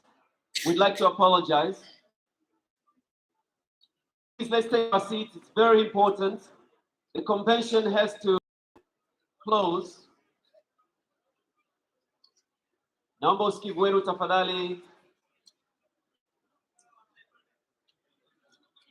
Viongozi wa dini, mtuwie radhi. Ratiba ya mama imekuwa imebana sana. Yaani hata tumeshindwa kuweka nini. There are organizations that we missed out on. The journalists yourselves, we couldn't even slot in a picture. We were being so rushed. We apologize. But she's got to get on a flight, has to move on. I think the important thing is the president was here. We heard from her, and I think it's very encouraging. And I don't think it is very encouraging. So please bear with us. Anna, please join me.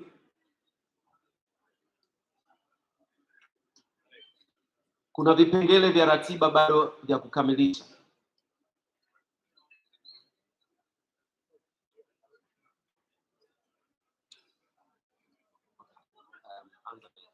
Let's begin with some good news.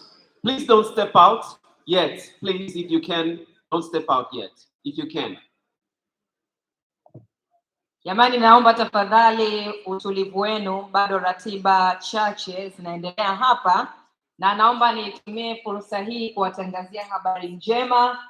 Jioni ya leo tutakuwa pamoja kwenye chakula cha usiku, yani dina, na wote mliopo hapa mnakaribishwa, na si chakula peke yake, kutakuwa kuna vinywaji vya aina zote.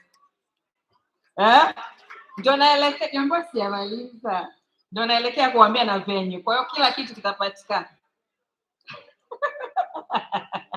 5Ws plus 1H. Mpaka Mheshimiwa Rais mlimkaribisha. Haya. Mahali ambapo shughuli hiyo itafanyika panaitwa Gold Crest Hotel. Gold Crest Hotel. Ndio tutakuwa na chakula cha usiku na vinywaji vyetu hapo. Kwa hiyo hapo ndio kuchia code vyovyote ambavyo wewe utaona inafaa. Kuanzia saa 12 kamili za jioni. Utakuwepo wote muwepo jamani, hii imeandaliwa kwa ajili yenu wote muwepo. Yeah. All right, let's get to business before we go to pleasure. Drink responsibly. You should always say things like that, huh?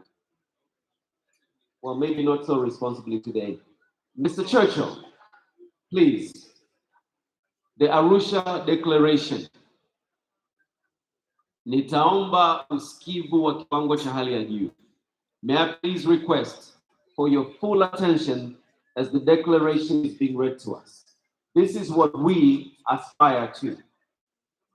This is our main message for the convention, for this meeting, for this commemoration.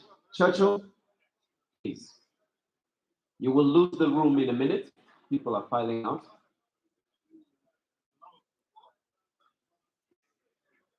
Balile, please prepare to close the meeting, postpone the meeting, whichever is officious for this convention.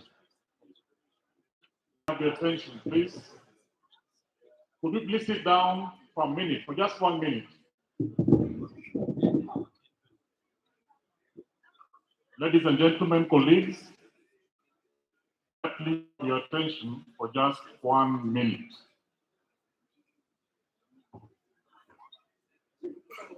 We've been together since Sunday, and we've addressed many important questions regarding journalism under siege and regarding media freedom in Africa. In the background, we had rapporteurs who are picking the ideas, collating them. They have now been synthesized. And I'd like to read them back to you so that you may own them, associate them.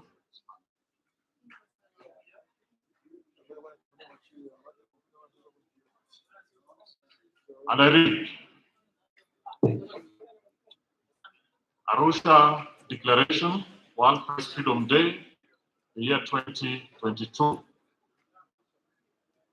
Africa Media Convention, Journalism Under Siege.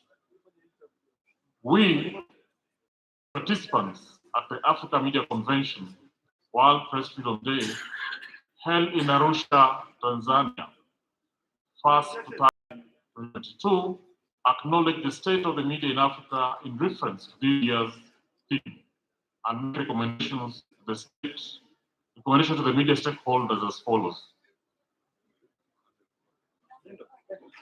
Appreciate the focus of the World Press Freedom Day 2022 theme on the complex and restrictive impact of the digital siege on journalists and human rights defenders.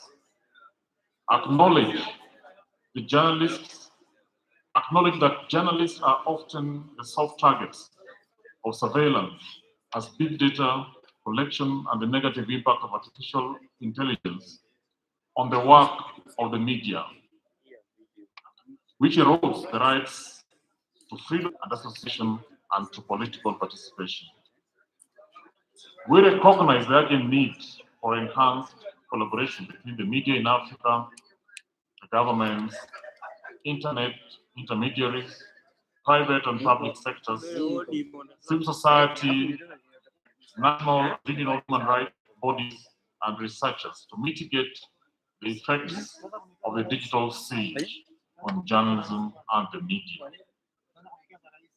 We resolve to collectively deliberate on and submit multi-stakeholder solutions to the challenges facing media in Africa.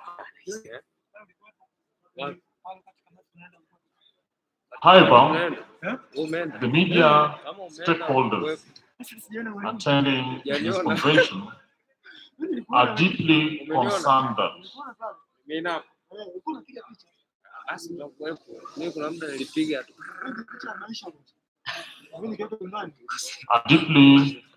that one, governments in some African countries have initiated restrictive measures, including the enactment of laws and policies aimed at controlling and regulating the use of ICT, enabling the surveillance and interception of communication, registering and licensing online content producers, and limiting the use of encryption with a negative impact on the practice of journalism and safety of journalists in Africa. Two, several African countries have enacted laws and adopted policies that adversely impact privacy, particularly those that facilitate surveillance, collection of biometric data, as well as those that prohibit use of encryption. Many of the laws contain retrogressive provisions that leave scope for intrusion, including enabling state surveillance with limited safeguards. Three, criminalization of free speech online, notably through laws that purportedly aim to fight fake news in quotes or false news in quotes. Requirements for digital media and independent content creators to be licensed and to pay annual fees, coupled with intimidation, arrest, prosecution of journalists and online content creators, present key concerns. We therefore make the following recommendations. The first lot of recommendations are to the media in Africa. Number one,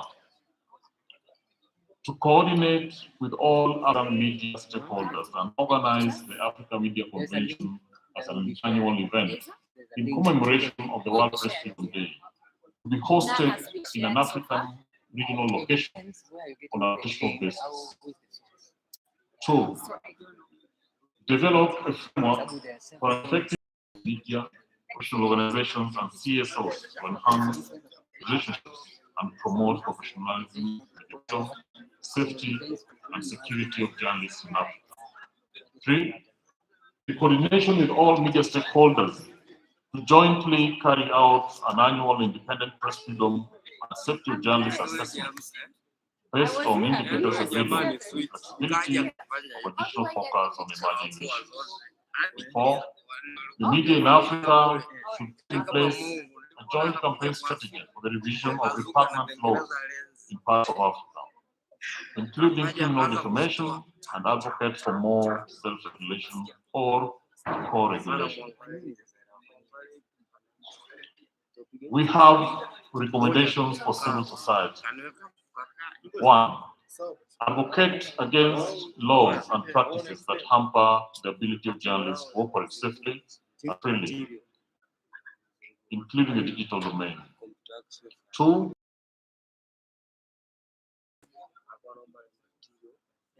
And hold states accountable for their violations of the rights of journalists and independent creators. Regularly publish privacy policies and transparency reports about the collection and use, handling, sharing, and retention of their data that may affect their right to privacy. The third section, we have recommendations and regs. 1. The AU and its bodies and regs should popularize the existing mechanism by the African Commission for Human and People's Rights, Special Rapporteur on Freedom of Expression and Access to Information in Africa, for regularly gathering the report. Popularize the mechanism for African courts to allow individuals, therein journalists, to file cases on violations of media freedoms. 3. Establish mechanisms for stakeholders to address the AU Security Council on matters related to journalism safety, legal instruments. The fourth section, we have recommendations for African governments. 1. Repeal, amend, and review laws, policies, and practices of surveillance, interception of communication and biometric data collection, and limitation on the use of encryption to ensure compliance on the established international minimum standards on human rights. 2. Establish legal actions to prevent and prosecute illegal surveillance of journalists both by public and private parties, while there should be strengthened legal protection for journalists to keep their sources confidential.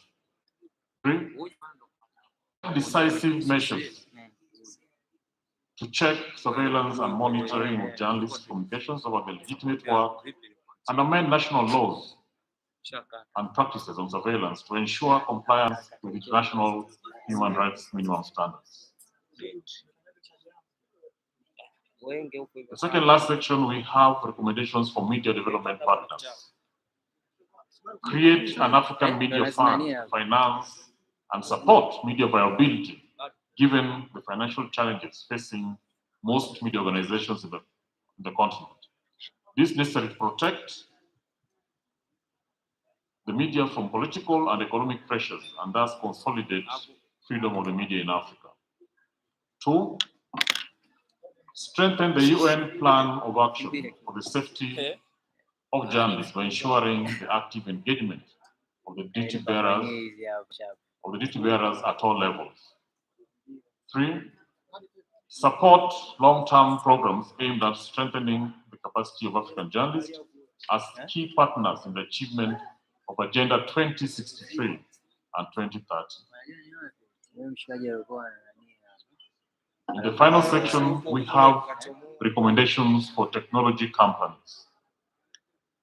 We ask them to strengthen privacy standards in regard to threats, the right to privacy by digital technologies, and practices such as data retention, artificial intelligence, spyware, and arbitrary surveillance. We ask them to take strong steps to prevent and eliminate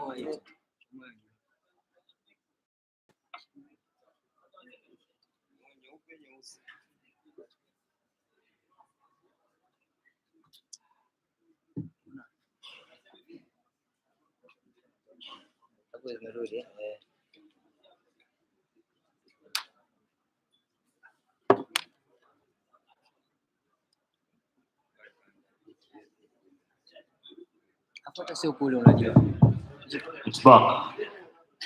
I want to thank those press defenders.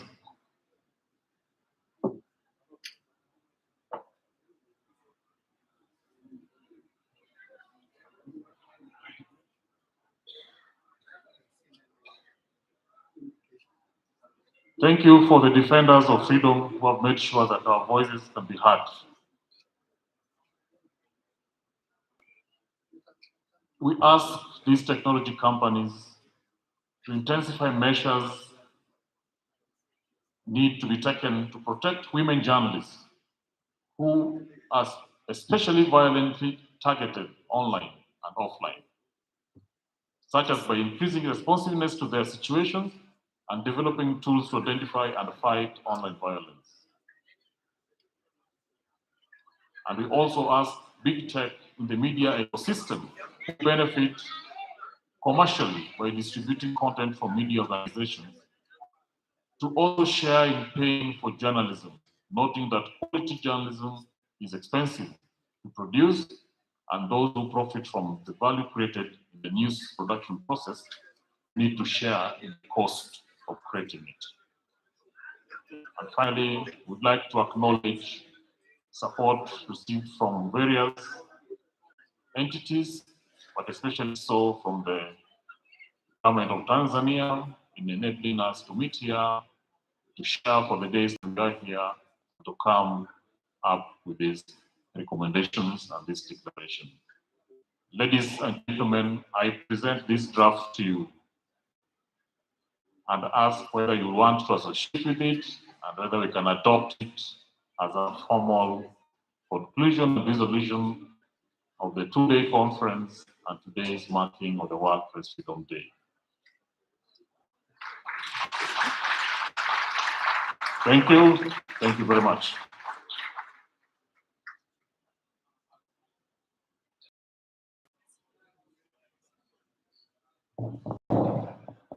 Asante, naomba tumpigie tena makofi Churchill. Tunaamini hayo yatatusaidia kuenda mbele zaidi wanahabari. Naomba nitumie sasa fursa hii kumkaribisha mwenyekiti wa TEF Deodatus Balile kwa ajili ya kufunga mkutano wetu muhimu kabisa. Balile, karibu tafadhali. Makofi.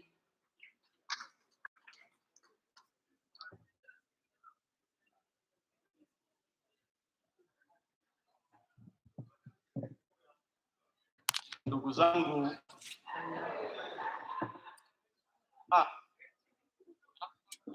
Max aliniambia atanihujumu. Nafikiri bado translation facilities zinafanya kazi, na kwa makusudi kabisa tumeamua tutumie Kiswahili kama tulivyosema mwanzo kwenye siku ya leo. I hope you will be following.